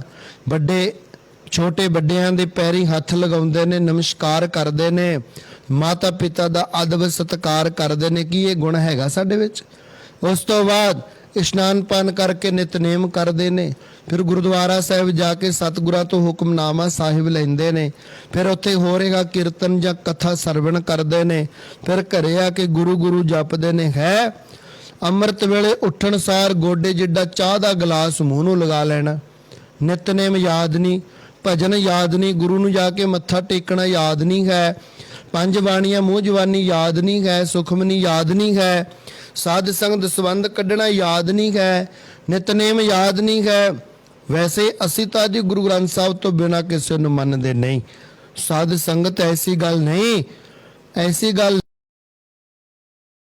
ਨਹੀਂ ਅਸੀਂ ਨਹੀਂ ਸਾਧੂ ਨੂੰ ਮੱਥਾ ਟੇਕ ਦਿੱਤਾ ਬਸ ਅਸੀਂ ਗੁਰੂ ਗ੍ਰੰਥ ਸਾਹਿਬ ਨੂੰ ਮੰਨਣ ਲੱਗੇ। ਨਹੀਂ, ਸਾਨੂੰ ਪਤਾ ਹੋਣਾ ਚਾਹੀਦਾ ਹੈ ਸ਼੍ਰੀ ਗੁਰੂ ਗ੍ਰੰਥ ਸਾਹਿਬ ਜੀ ਦੇ 1430 ਅੰਗ ਨੇ। ਸ਼੍ਰੀ ਗੁਰੂ ਗ੍ਰੰਥ ਸਾਹਿਬ ਜੀ ਦੇ ਵਿੱਚ 15 ਭਗਤਾਂ ਦੀ ਬਾਣੀ ਹੈ। ਸਾਨੂੰ ਪਤਾ ਹੋਣਾ ਚਾਹੀਦਾ ਹੈ ਸ਼੍ਰੀ ਗੁਰੂ ਗ੍ਰੰਥ ਸਾਹਿਬ ਵਿੱਚ 10 ਗੁਰੂਆਂ ਦੀ ਬਾਣੀ ਨਹੀਂ ਹੈ। 10 ਗੁਰੂਆਂ ਦੀ ਬਾਣੀ ਨਹੀਂ ਹੈ, 6 ਗੁਰੂਆਂ ਦੀ ਬਾਣੀ ਹੈ। 5 ਪਹਿਲੇ, ਇੱਕ 9ਵੇਂ ਪਾਤਸ਼ਾਹ। ਸਾਧ ਸੰਗਤ ਪਤਾ ਹੋਣਾ ਚਾਹੀਦਾ 17 ਭੱਟਾਂ ਦੀ ਬਾਣੀ ਹੈ, 4 ਗੁਰਸਿੱਖਾਂ ਦੀ ਬਾਣੀ ਹੈ। ਸਾਨੂੰ ਪਤਾ ਹੋਣਾ ਚਾਹੀਦਾ 4 ਗੁਰਸਿੱਖਾਂ ਦੀ ਬਾਣੀ ਹੈ। ਸਾਨੂੰ ਪਤਾ ਹੋਣਾ ਚਾਹੀਦਾ 9ਵੇਂ ਪਾਤਸ਼ਾਹ ਜੀ ਦੀ ਬਾਣੀ ਸਾਰੀ ਦੀ ਸਾਰੀ ਬੈਰਾਗਮਈ ਹੈ। ਇੱਕ ਉਹਨਾਂ ਦਾ ਆਪ ਦਾ ਹੀ ਰਾਗ ਹੈ, ਰਾਗ ਜੈਜਾ ਬੰਤੀ। ਸਾਨੂੰ ਪਤਾ ਹੋਣਾ ਚਾਹੀਦਾ 1 ਨੰਬਰ ਅੰਗ ਤੋਂ 16 ਨੰਬਰ ਅੰਗ ਤੱਕ ਬਾਣੀ ਰਾਗ ਮੁਕਤ ਹੈ। ਉੱਥੇ ਕੋਈ ਰਾਗ ਲਾਗੂ ਹੀ ਨਹੀਂ ਹੁੰਦਾ। ਸਾਧ ਸੰਗਤ 16 ਨੰਬਰ ਅੰਗ ਤੋਂ ਲੈ ਕਰਕੇ ਭਗਤ ਕਬੀਰ ਜੀ ਦੇ ਸ਼ਲੋਕ ਪ੍ਰਾਰੰਭ ਹੋਣ ਤੱਕ ਸਾਧ ਸੰਗਤ ਜੀ ਰਾਗਾਂ ਵਿੱਚ ਹੈ। ਭਗਤ ਕਬੀਰ ਫਰੀਦ ਮਾਰ ਦੇ ਸ਼ਲੋਕਾਂ ਤੋਂ ਲੈ ਕੇ ਅੱਗੇ ਬਾਣੀ ਫਿਰ ਰਾਗ ਮੁਕਤ ਆ ਜਾਂਦੀ ਹੈ। ਕਿ ਸਾਨੂੰ ਜਰਨਲ ਨੌਲੇਜ ਹੈ? ਵੈਸੇ ਹੀ ਕਹਿ ਦੇਣਾ ਕਿ ਮੈਂ ਗੁਰੂ ਗ੍ਰੰਥ ਸਾਹਿਬ ਤੋਂ ਬਿਨਾਂ ਕਿਸੇ ਨੂੰ ਮੰਨਦਾ ਨਹੀਂ, ਇੱਥੇ ਬਸ ਨਹੀਂ ਹੈ। ਅੱਗੇ ਵੀ ਕਾਫੀ ਕੁਛ ਹੈ ਜੋ ਸਾਨੂੰ ਯਾਦ ਕਰਨਾ ਚਾਹੀਦਾ। ਪਹਿਲੇ ਗੁਰੂਆਂ ਦੇ ਮਾਤਾ ਪਿਤਾ ਦੇ ਨਾਮ, ਉਹਨਾਂ ਦਾ ਅਵਤਾਰ ਜੋਤੀ ਜੋਤ, ਉਹਨਾਂ ਦੀ ਗੁਰਤਾ ਗੁਰਗੱਦੀ ਦੀਆਂ ਤਰੀਕਾਂ ਯਾਦ, ਉਹਨਾਂ ਦੇ ਪਰਿਵਾਰਾਂ ਦਾ ਵੇਰਵਾ। ਸਾਧ ਸੰਗਤ ਇੱਥੇ ਬਸ ਨਹੀਂ, ਬਹੁਤ ਸਾਰਾ ਗਿਆਨ ਛੁਪਿਆ ਪਿਆ ਹੈ। ਇਸ ਕਰਕੇ ਸਤਿਗੁਰੂ ਸਾਨੂੰ ਕਹਿੰਦੇ ਨੇ ਪ੍ਰਾਨੀ ਤੂੰ ਆਇਆ ਲਾਖਾ ਲੈਣ, ਲੱਗਾ ਕਿ ਤੁਕ ਫਕੜੇ ਸਭ ਮੁੱਕਦੀ ਚੱਲੀ ਰਹਿਣ। ਮਰ ਕੇ ਕਿਤੇ ਜੰਜਾਲ ਮੁੱਕ ਜੂਗਾ, ਇਹ ਮੁੱਕਦਾ ਨਹੀਂ ਹੁੰਦਾ। ਫਿਰ ਪ੍ਰੇਤ ਬਣ ਕੇ ਇਸੇ ਸੰਸਾਰ ਤੇ ਰਹਿਣਾ ਪੈਂਦਾ ਹੈ। ਇੱਥੇ ਬਸ ਨਹੀਂ ਹੈ ਕਿ ਅਸੀਂ ਬਸ ਭਜਨ ਨਹੀਂ ਕਰਨਾ, ਪਰਿਵਾਰ ਦੀਆਂ ਡਿਊਟੀਆਂ ਨਹੀਂ ਕਰਨੀਆਂ, ਅਸੀਂ ਮਰ ਜਾਣਾ, ਅਸੀਂ ਖਤਮ ਹੋ ਜਾਣਾ, ਮੈਂ ਆਪਣੇ ਆਪ ਦਾ ਘਾਤ ਕਰ ਦਿਆਂਗਾ। ਤੁਸੀਂ ਬਾਣੀ ਪੜ੍ਹਦੇ ਹੋ, ਬਾਣੀ 'ਚ ਇੱਕ ਪੰਕਤੀ ਆਉਂਦੀ ਹੈ ਜਿਹੜਾ ਆਪਣੇ ਆਪ ਨੂੰ ਮਾਰ ਦਿੰਦਾ ਨਾ, ਉਹਦੇ ਵਾਸਤੇ ਸਤਿਗੁਰੂ ਕਹਿੰਦੇ ਆਤਮ ਘਾਤੀ ਹੈ ਜਗਤ ਕਸਾਈ। ਜਿਹੜਾ ਆਪਣੇ ਆਪ ਦਾ ਘਾਤ ਕਰਦਾ ਹੈ ਉਹਨੂੰ ਸਤਿਗੁਰਾਂ ਨੇ ਕਸਾਈ ਕਹਿਣਾ ਕੀਤਾ ਹੈ। ਆ ਤੁਸੀਂ ਦੇਖਦੇ ਨਹੀਂ ਕਈਆਂ ਦੇ ਘਰਾਂ ਦੇ ਵਿੱਚ ਅੱਜ ਤੁਹਾਡੇ ਮੱਚਿਆ ਹੋਇਆ ਦੀਂਦਾ, ਅੱਜ ਤੁਹਾਡੇ ਫਾਹੇ ਵਾਲਾ ਦੀਂਦਾ, ਅੱਜ ਤੁਹਾਡੇ ਤਾਂ ਭੂਤ ਪ੍ਰੇਤ ਦੀਂਦੇ। ਕਿਉਂ ਦੀਂਦੇ ਨੇ? ਕਿਉਂਕਿ ਉਹ ਬੰਦਗੀ ਨਹੀਂ ਕਰਕੇ ਗਏ, ਆਪਣੇ ਆਪ ਦਾ ਘਾਤ ਕਰਕੇ ਗਏ ਨੇ। ਉਹ ਸਾਧ ਸੰਗਤ ਇੱਥੇ ਭਟਕਦੇ ਫਿਰਦੇ ਨੇ। ਪਹਿਲਾਂ ਆਪ ਦੁਖੀ ਹੋ ਕੇ ਜਾਂਦੇ, ਫਿਰ ਜਿਨ੍ਹਾਂ ਵਾਸਤੇ ਤੈਨੂੰ ਭੇਜਿਆ ਸੀ ਸੰਸਾਰ ਤੇ, ਫਿਰ ਉਹਨਾਂ ਨੂੰ ਦੁੱਖ ਦਿੰਦੇ ਨੇ, ਉਹਨਾਂ ਨੂੰ ਦੁੱਖ ਦਿੰਦੇ ਗਨ ਐਸੀਆਂ ਐਸੀਆਂ ਰੂਹਾਂ ਬਣ ਕੇ। ਇਸ ਕਰਕੇ ਬਚੋ ਇਹਨਾਂ ਗੱਲਾਂ ਤੋਂ, ਮਾੜੇ ਕਰਮਾਂ ਤੋਂ। ਆਪ ਦੇ ਮਨ ਦੀਆਂ ਗੱਲਾਂ ਸੁਣਨੀਆਂ ਛੱਡੋ। ਜੇ ਮਨ ਦੀਆਂ ਸੁਣੋਗੇ ਤਾਂ ਤੁਹਾਨੂੰ ਮਨਮੁਖ ਕਿਹਾ ਜਾਊਗਾ, ਜੇ ਤੁਸੀਂ ਗੁਰੂ ਦੀਆਂ ਸੁਣੋਗੇ ਤਾਂ ਤੁਹਾਨੂੰ ਗੁਰਮੁਖ ਕਿਹਾ ਜਾਊਗਾ। ਜਿੱਧਰ ਮੁਖ ਕਰ ਲੋਗੇ, ਮਨ ਵੱਲ ਮੁਖ ਕਰ ਲਿਆ ਮਨਮੁਖ ਹੋ ਗਏ, ਗੁਰੂ ਵੱਲ ਮੁਖ ਕਰ ਲਿਆ ਗੁਰਮੁਖ ਹੋ ਗਏ। ਸੋ ਕਹਿਣ ਤੋਂ ਭਾਵ ਕਿ ਕਾਫੀ ਲੰਮੇ ਸਮੇਂ ਤੋਂ ਲੈ ਕਰਕੇ ਗੁਰੂ ਗ੍ਰੰਥ ਸਾਹਿਬ ਸੱਚੇ ਪਾਤਸ਼ਾਹ ਜੀ ਦੀ ਵਿਆਖਿਆ ਜੱਥੇ ਵੱਲੋਂ ਚੱਲ ਰਹੀ ਹੈ। ਸੋ ਸਤਿਗੁਰੂ ਸ਼੍ਰੀ ਗੁਰੂ ਅਰਜਨ ਦੇਵ ਸੱਚੇ ਪਾਤਸ਼ਾਹ ਜੀਆਂ ਦੇ ਕੋਲ ਹਰੀ ਲਾਲ ਤੇ ਕ੍ਰਿਸ਼ਨ ਲਾਲ ਆਉਂਦੇ ਹਨ। ਉਹਨਾਂ ਦੇ ਪਿਤਾ ਦੇ ਨਾਲ ਗੋਪਾਲ ਦੱਤ ਪੰਡਤ ਦੇ ਨਾਲ ਸ਼੍ਰੀ ਗੁਰੂ ਨਾਨਕ ਦੇਵ ਜੀਆਂ ਦਾ ਵਾਰਤਾਲਾਪ ਹੋਇਆ ਸੀ। ਜਦੋਂ ਸਤਿਗੁਰੂ ਸ਼੍ਰੀ ਗੁਰੂ ਨਾਨਕ ਦੇਵ ਜੀ ਕਾਸ਼ੀ ਬਨਾਰਸ ਦੇ ਵਿੱਚ ਪਹੁੰਚੇ ਸਨ ਤਾਂ ਉੱਥੇ ਜੋ ਗੁਰੂ ਕਾ ਬਾਗ ਗੁਰਦੁਆਰਾ ਸਾਹਿਬ ਹੈ, ਉੱਥੇ ਵਾਰਤਾਲਾਪ ਹੋਇਆ ਸੀ। ਜਦੋਂ ਬਾਰ-ਬਾਰ ਕਹੀ ਜਾਵੇ ਮੇਰੇ ਨਾਲ ਵਾਰਤਾਲਾਪ ਕਰੋ, ਮੇਰੇ ਸਵਾਲਾਂ ਦੇ ਜਵਾਬ ਦਿਓ, ਤਾਂ ਸਤਿਗੁਰੂ ਸੱਚੇ ਪਾਤਸ਼ਾਹ ਜੀ ਨੇ ਕਹਿਣਾ ਕੀਤਾ ਕਿ ਕਿਉਂ ਭਾਈ ਤੂੰ ਸਾਨੂੰ ਭਜਨ ਸਿਮਰਨ ਬੰਦਗੀ ਕਰਦਿਆਂ ਨੂੰ ਡਿਸਟਰਬ ਕਰਦਾ ਹੈ, ਭਜਨ ਕਰ ਲੈਣ ਦੇ। ਕਹਿੰਦਾ ਨਾ ਜੀ, ਤੁਸੀਂ ਤਾਂ ਐਵੇਂ ਚੋਲਾ ਪਾ ਕੇ ਫਿਰਦੇ ਹੋ, ਤੁਹਾਡੇ ਕੋਲ ਵਿਦਵਤਾ ਨਹੀਂ ਹੈ, ਤੁਹਾਡੇ ਪਾਸ ਗਿਆਨ ਨਹੀਂ ਹੈ। ਜੇ ਤੁਹਾਡੇ ਪਾਸ ਗਿਆਨ ਹੈ ਤਾਂ ਮੇਰੇ ਸਵਾਲਾਂ ਦੇ ਜਵਾਬ ਦਿਓ। ਗੋਪਾਲ ਦੱਤ ਪੰਡਤ ਨੇ ਕਿਹਾ ਸੀ ਜਦੋਂ ਸ੍ਰੀ ਗੁਰੂ ਨਾਨਕ ਦੇਵ ਕਾਸ਼ੀ ਬਨਾਰਸ ਪਹੁੰਚੇ ਸੀ, ਜਿੱਥੇ ਹੁਣ ਗੁਰਦੁਆਰਾ ਗੁਰੂ ਕਾ ਬਾਗ ਹੈ, ਸਾਧ ਸੰਗਤ ਸਤਿਗੁਰੂ ਕਹਿਣ ਲੱਗੇ ਐਂ ਕਰ ਗੋਪਾਲ ਦੱਤ ਪੰਡਤ, ਆਓ ਜਿਹੜਾ ਕੁੱਤਾ ਨਹੀਂ ਮਰਿਆ ਪਿਆ ਉਹਦੇ ਤੇ ਮਾਰ ਪਾਣੀ ਦਾ ਛੱਟਾ, ਜਾ ਕੇ ਕਹਿ ਦੇ ਤੇਰਾ ਭਾਈਚਾਰਾ ਆਇਆ ਤੇਰੇ ਨਾਲ ਸਵਾਲ ਜਵਾਬ ਕਰਨ ਵਾਸਤੇ, ਉਹ ਦਊਗਾ ਤੇਰੇ ਸਵਾਲਾਂ ਦੇ ਜਵਾਬ। ਗੁੱਸਾ ਬੜਾ ਲੱਗਿਆ ਵੀ ਮੈਂ ਬ੍ਰਾਹਮਣ ਤੇ ਮੈਨੂੰ ਕਹਿਤਾ ਕੁੱਤੇ ਦਾ ਭਾਈਚਾਰਾ। ਭਾਈ ਮਰਦਾਨਾ ਜੀ ਕੋਲ ਗਏ, ਕੋਲ ਜਾ ਕੇ ਛਿੱਟਾ ਮਾਰ ਕੇ ਕਹਿੰਦੇ ਭਾਈ ਉੱਠ, ਤੇਰਾ ਭਾਈਚਾਰਾ ਆਇਆ ਤੇਰੇ ਨਾਲ ਸਵਾਲ ਜਵਾਬ ਕਰਨ ਵਾਸਤੇ। ਸਤਿਗੁਰਾਂ ਦੀ ਸ਼ਾਂਤੀ ਭੰਗ ਕਰਦੇ ਐ, ਟਾਈਮ ਖਰਾਬ ਕਰਦੇ ਐ, ਉੱਠੋ। ਕੁੱਤੇ ਦੇ ਵਿੱਚ ਸਾਧ ਸੰਗਤ ਜੀ ਹਿਊਮਨ ਬੀਇੰਗ ਵਾਲੀ ਬੋਲੀ ਆ ਗਈ। ਉਹ ਕਹਿਣ ਲੱਗਿਆ ਗੱਲ ਸੁਣ ਗੋਪਾਲ ਦੱਤ ਪੰਡਤ, ਮੈਂ ਤੇਰਾ ਦਾਦਾ, ਮੈਂ ਵੀ ਇੱਥੇ ਤੇਰੇ ਵਾਲੀਆਂ ਕਰਤੂਤਾਂ ਕਰਦਾ ਹੁੰਦਾ ਸੀ। ਆਏ ਗਏ ਫੱਕਰ ਫਕੀਰ ਅਨਪੜ੍ਹ ਸਾਧੂਆਂ ਨੂੰ ਗਾਲਾਂ ਕੱਢਦਾ ਹੁੰਦਾ ਸੀ ਵੀ ਮੈਂ ਵਿਦਵਾਨ ਆ, ਤੁਸੀਂ ਅਨਪੜ੍ਹ ਤੁਰੇ ਫਿਰਦੇ ਹੋ। ਜੇ ਤੁਸੀਂ ਵਿਦਵਾਨ ਹੋ, ਕਾਸ਼ੀ ਵਿੱਚ ਆਏ ਹੋ ਤਾਂ ਮੇਰੇ ਸਵਾਲਾਂ ਦੇ ਜਵਾਬ ਦੇ ਕੇ ਜਾਇਆ ਜੇ। ਮੈਂ ਕਹਿੰਦਾ ਹੁੰਦਾ ਸੀ, ਕਹਿੰਦੇ ਇੱਕ ਦਿਨ ਬ੍ਰਹਮ ਗਿਆਨੀ ਸਾਧੂ ਆ ਗਏ, ਕਹਿੰਦਾ ਮੈਂ ਕਿਹਾ ਭਗਵਾਂ ਚੋਲਾ ਪਾਇਆ, ਮੇਰੇ ਨਾਲ ਵਿਦਵਤਾ ਦੇ ਵਿੱਚ ਵਿਚਾਰ ਕਰੋ, ਮੇਰੇ ਤੁਸੀਂ ਭਗਵਾਂ ਚੋਲਾ ਪਾ ਕੇ ਸਾਧ ਬਣੇ ਫਿਰਦੇ ਹੋ, ਕਰੋ ਮੇਰੇ ਨਾਲ ਸਵਾਲ ਜਵਾਬ। ਉਹ ਕਹਿਣ ਲੱਗੇ ਭਾਈ ਅਸੀਂ ਤਾਂ ਅਨਪੜ੍ਹ ਹਾਂ, ਸਾਨੂੰ ਤਾਂ ਆਉਂਦਾ ਨਹੀਂ ਸਵਾਲ ਜਵਾਬ ਕਰਨਾ, ਕੋਈ ਨਾ ਤੂੰ ਹੋਰ ਕਿਸੇ ਦੇ ਨਾਲ ਜਾ ਕੇ ਵਾਰਤਾਲਾਪ ਕਰ ਲੈ। ਕਹਿੰਦਾ ਫਿਰ ਚੋਲਾ ਲਾਹੋ, ਜੇ ਤੁਸੀਂ ਵਿਦਵਾਨ ਨਹੀਂ ਹੈਗੇ ਚੋਲਾ ਉਤਾਰ ਦਿਓ, ਕਿਉਂ ਲੋਕਾਂ ਨੂੰ ਕਹਿੰਦੇ ਹੋ ਕਿ ਮੈਂ ਸਾਧੂ ਹਾਂ। ਉਹ ਕਹਿੰਦੇ ਛੱਡ ਪਰੇ ਸੱਜਣਾ, ਐਸੀਆਂ ਗੱਲਾਂ ਨਹੀਂ ਕਰੀਦੀਆਂ, ਅਸੀਂ ਆਪਦੀ ਮਸਤੀ ਦੇ ਵਿੱਚ ਹਾਂ, ਰੰਗ ਹੱਸੈ ਰੰਗ ਰੋਵੈ ਚੁੱਪ ਵੀ ਕਰ ਜਾ ਕੇ, ਪਰਵਾਹ ਨਹੀਂ ਕਿਸੈ ਕੇਰੀ ਬਾਜ ਸੱਚੈ ਨਾਏ। ਕਹਿੰਦੇ ਛੱਡ ਪਰੇ ਸੱਜਣਾ ਤੈਂ ਕੀ ਲੈਣਾ। ਉਹ ਨਾ ਮੰਨਿਆ, ਨਾ ਮੰਨਿਆ। ਜਦੋਂ ਸਾਧ ਸੰਗਤ ਕਹਿਣ ਲੱਗੇ ਤੂੰ ਮੇਰੇ ਨਾਲ ਵਿਚਾਰ ਚਰਚਾ ਕਰ,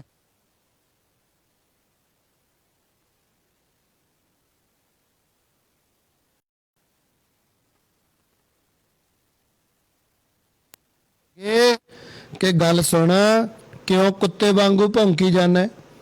ਅਸੀਂ ਤਾਂ ਸਾਧੂ ਲੋਕ ਆ, ਫਕੀਰ ਲੋਕ ਆ, ਬੰਦਗੀ ਕਰਨ ਵਾਲੇ ਆ, ਕਿਉਂ ਕੁੱਤੇ ਵਾਂਗੂ ਭੌਂਕੀ ਜਾਂਦਾ? ਨਾਲੇ ਆਪ ਦਾ ਸਮਾਂ ਖਰਾਬ ਕਰਦਾ ਹੈ, ਨਾਲੇ ਸਾਡਾ ਸਮਾਂ ਖਰਾਬ ਕਰਦਾ ਹੈ। ਬਚਨ ਕਰ ਦਿੱਤਾ, ਚਲੇ ਗਏ। ਕਹਿੰਦੇ ਗੋਪਾਲ ਦੱਤ ਪੰਡਤ ਮੈਂ ਤੇਰਾ ਦਾਦਾ, ਅਦੇਲਾ ਕੁੱਤਾ ਬਣਿਆ ਪਿਆ ਸੀ, ਮਰ ਗਿਆ। ਉਹਨਾਂ ਚਿਰ ਮੇਰੀ ਲਾਸ਼ ਦਾ ਵੀ ਕੁਛ ਨਹੀਂ ਬਣਿਆ ਜਿੰਨਾ ਚਿਰ ਸ੍ਰੀ ਗੁਰੂ ਨਾਨਕ ਦੇਵ ਨਹੀਂ ਆਏ।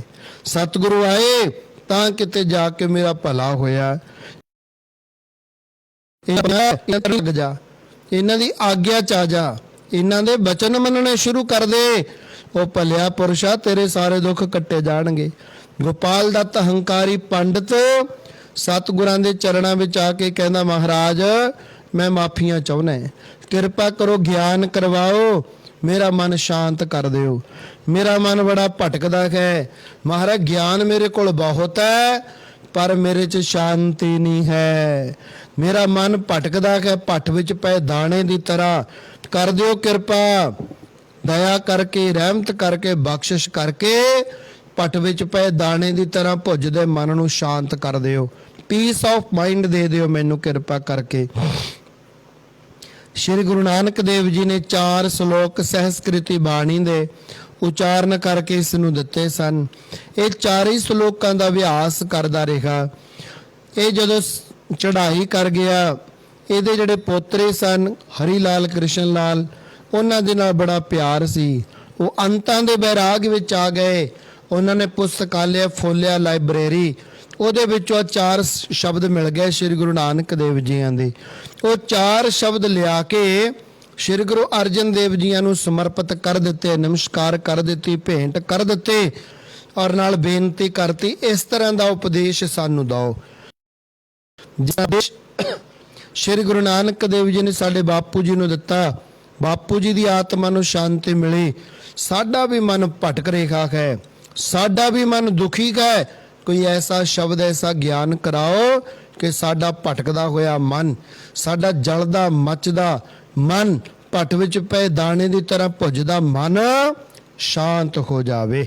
ਹੁਣ ਹਰੀ ਲਾਲ ਤੇ ਕ੍ਰਿਸ਼ਨ ਲਾਲ ਸ਼੍ਰੀ ਗੁਰੂ ਅਰਜਨ ਦੇਵ ਜੀ ਦੇ ਚਰਨਾਂ 'ਚ ਬੈਠੇ ਹੈ ਤੇ ਸਤਿਗੁਰੂ ਜੀ ਉਹਨਾਂ ਦਾ ਮਨ ਸ਼ਾਂਤ ਕਰਨ ਵਾਸਤੇ ਸਹਿਸਕ੍ਰਿਤੀ ਬਾਣੀ ਦੇ ਵਿੱਚ ਉਹਨਾਂ ਨੂੰ ਗਿਆਨ ਕਰਵਾ ਰਹੇ ਹੈ। ਸਹਿਸਕ੍ਰਿਤੀ ਦੋ ਤਰ੍ਹਾਂ ਦੀ ਹੁੰਦੀ ਹੈ, ਇੱਕ ਸੰਸਕ੍ਰਿਤ ਹੁੰਦੀ ਹੈ, ਇੱਕ ਸਹਿਸਕ੍ਰਿਤੀ ਹੁੰਦੀ ਹੈ। ਜੋ ਸੰਸਕ੍ਰਿਤ ਹੁੰਦੀ ਹੈ ਬੇਟੀ ਹੈ, ਜੋ ਸਹਿਸਕ੍ਰਿਤੀ ਹੈ ਇਹ ਮਾਤਾ ਹੈ।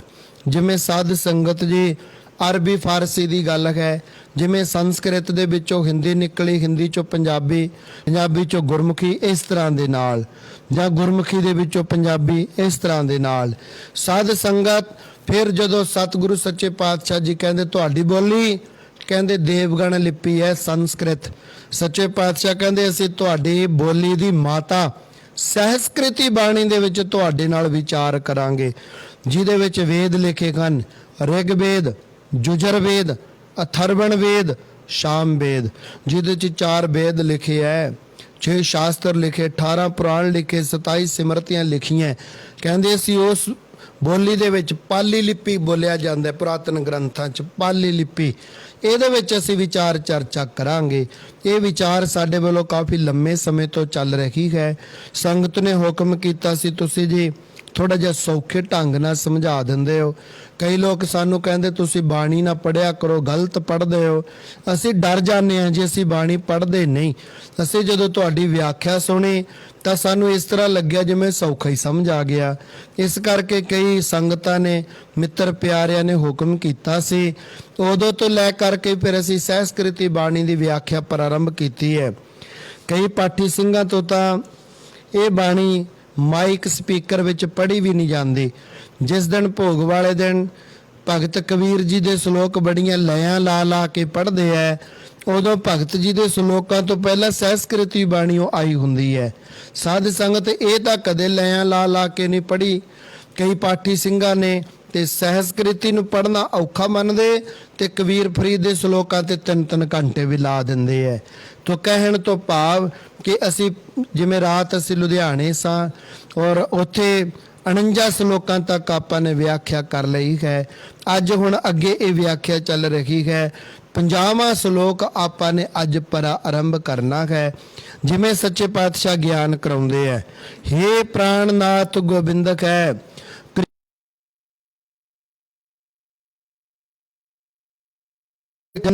हे जगत दे गुरु, हे मर्सीफुल, हे दयावान, हे रहमतां वाले, हे करुणा निधान। सच्चे पातशाह कृपालु दयालु मालक, तेरे चरणों दे विच ਅਸੀਂ ਅੰਤਾਂ ਦੀ ਨਿਮਰਤਾ ਦੇ ਨਾਲ ਬੇਨਤੀ ਕਰਦੇ ਹਾਂ। ਅਸੀਂ ਤਾਂ ਮੱਥਾ ਟੇਕ ਕੇ ਜਦੇ ਮੁੜ ਜਾਂਦੇ ਆ ਨਾ, ਸਾਨੂੰ ਤਾਂ ਪਤਾ ਹੀ ਨਹੀਂ ਲੱਗਦਾ ਵੀ ਅਸੀਂ ਬੇਨਤੀਆਂ ਕਿੱਦਾਂ ਕਰਨੀਆਂ, ਨਮਸਕਾਰਾਂ ਕਿੱਦਾਂ ਕਰਨੀਆਂ, ਬੇਨਤੀ ਕਰਨ ਦਾ ਢੰਗ ਤਰੀਕਾ ਕੀ ਹੈ। ਅੱਜ ਸਤਿਗੁਰੂ ਸਾਨੂੰ ਦੱਸ ਰਹੇ ਹਨ ਕਿ ਜਦੋਂ ਅਸੀਂ ਸਤਿਗੁਰਾਂ ਦੀ ਹਜ਼ੂਰੀ 'ਚ ਆ ਗਏ ਤਾਂ ਅਸੀਂ ਕਿਸ ਤਰੀਕੇ ਦੇ ਨਾਲ ਬੇਨਤੀਆਂ ਕਰਨੀਆਂ, ਨਮਸਕਾਰਾਂ ਕਰਨੀਆਂ, ਕਿਵੇਂ ਅਕਾਲ ਪੁਰਖ ਨੂੰ ਖੁਸ਼ ਕਰਨਾ। ਜਦੋਂ ਵੱਡੇ ਅਫਸਰ ਕੋਲ ਜਾਂਦੇ ਉਹਦਾ ਨਾਂ ਲੈ ਕੇ ਨਹੀਂ ਬੁਲਾਉਂਦੇ ਆਪਾਂ, ਸਾਹਿਬ ਜੀ ਕਰਦੇ ਹੁੰਦੇ ਆ।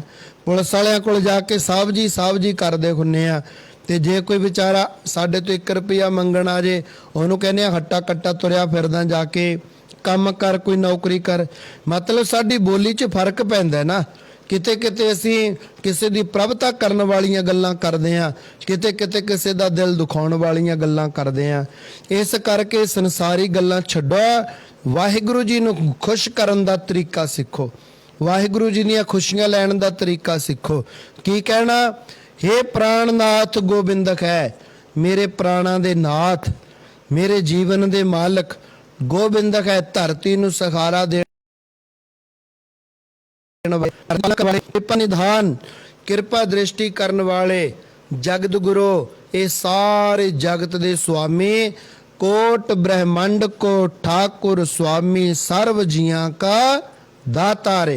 ਪ੍ਰਤਪਾਲੈ ਨਿਤ ਸਾਰ ਸੰਭਾਲੈ, ਇੱਕ ਗੁਣ ਨਹੀਂ ਮੂਰਖ ਜਾਤਾ ਰੇ, ਹਰ ਆਰਾਧਨਾ ਜਾਨਾ ਰੇ, ਹਰ ਕਰ ਗੁਰ ਗੁਰ ਕਰ ਧਾਰੇ।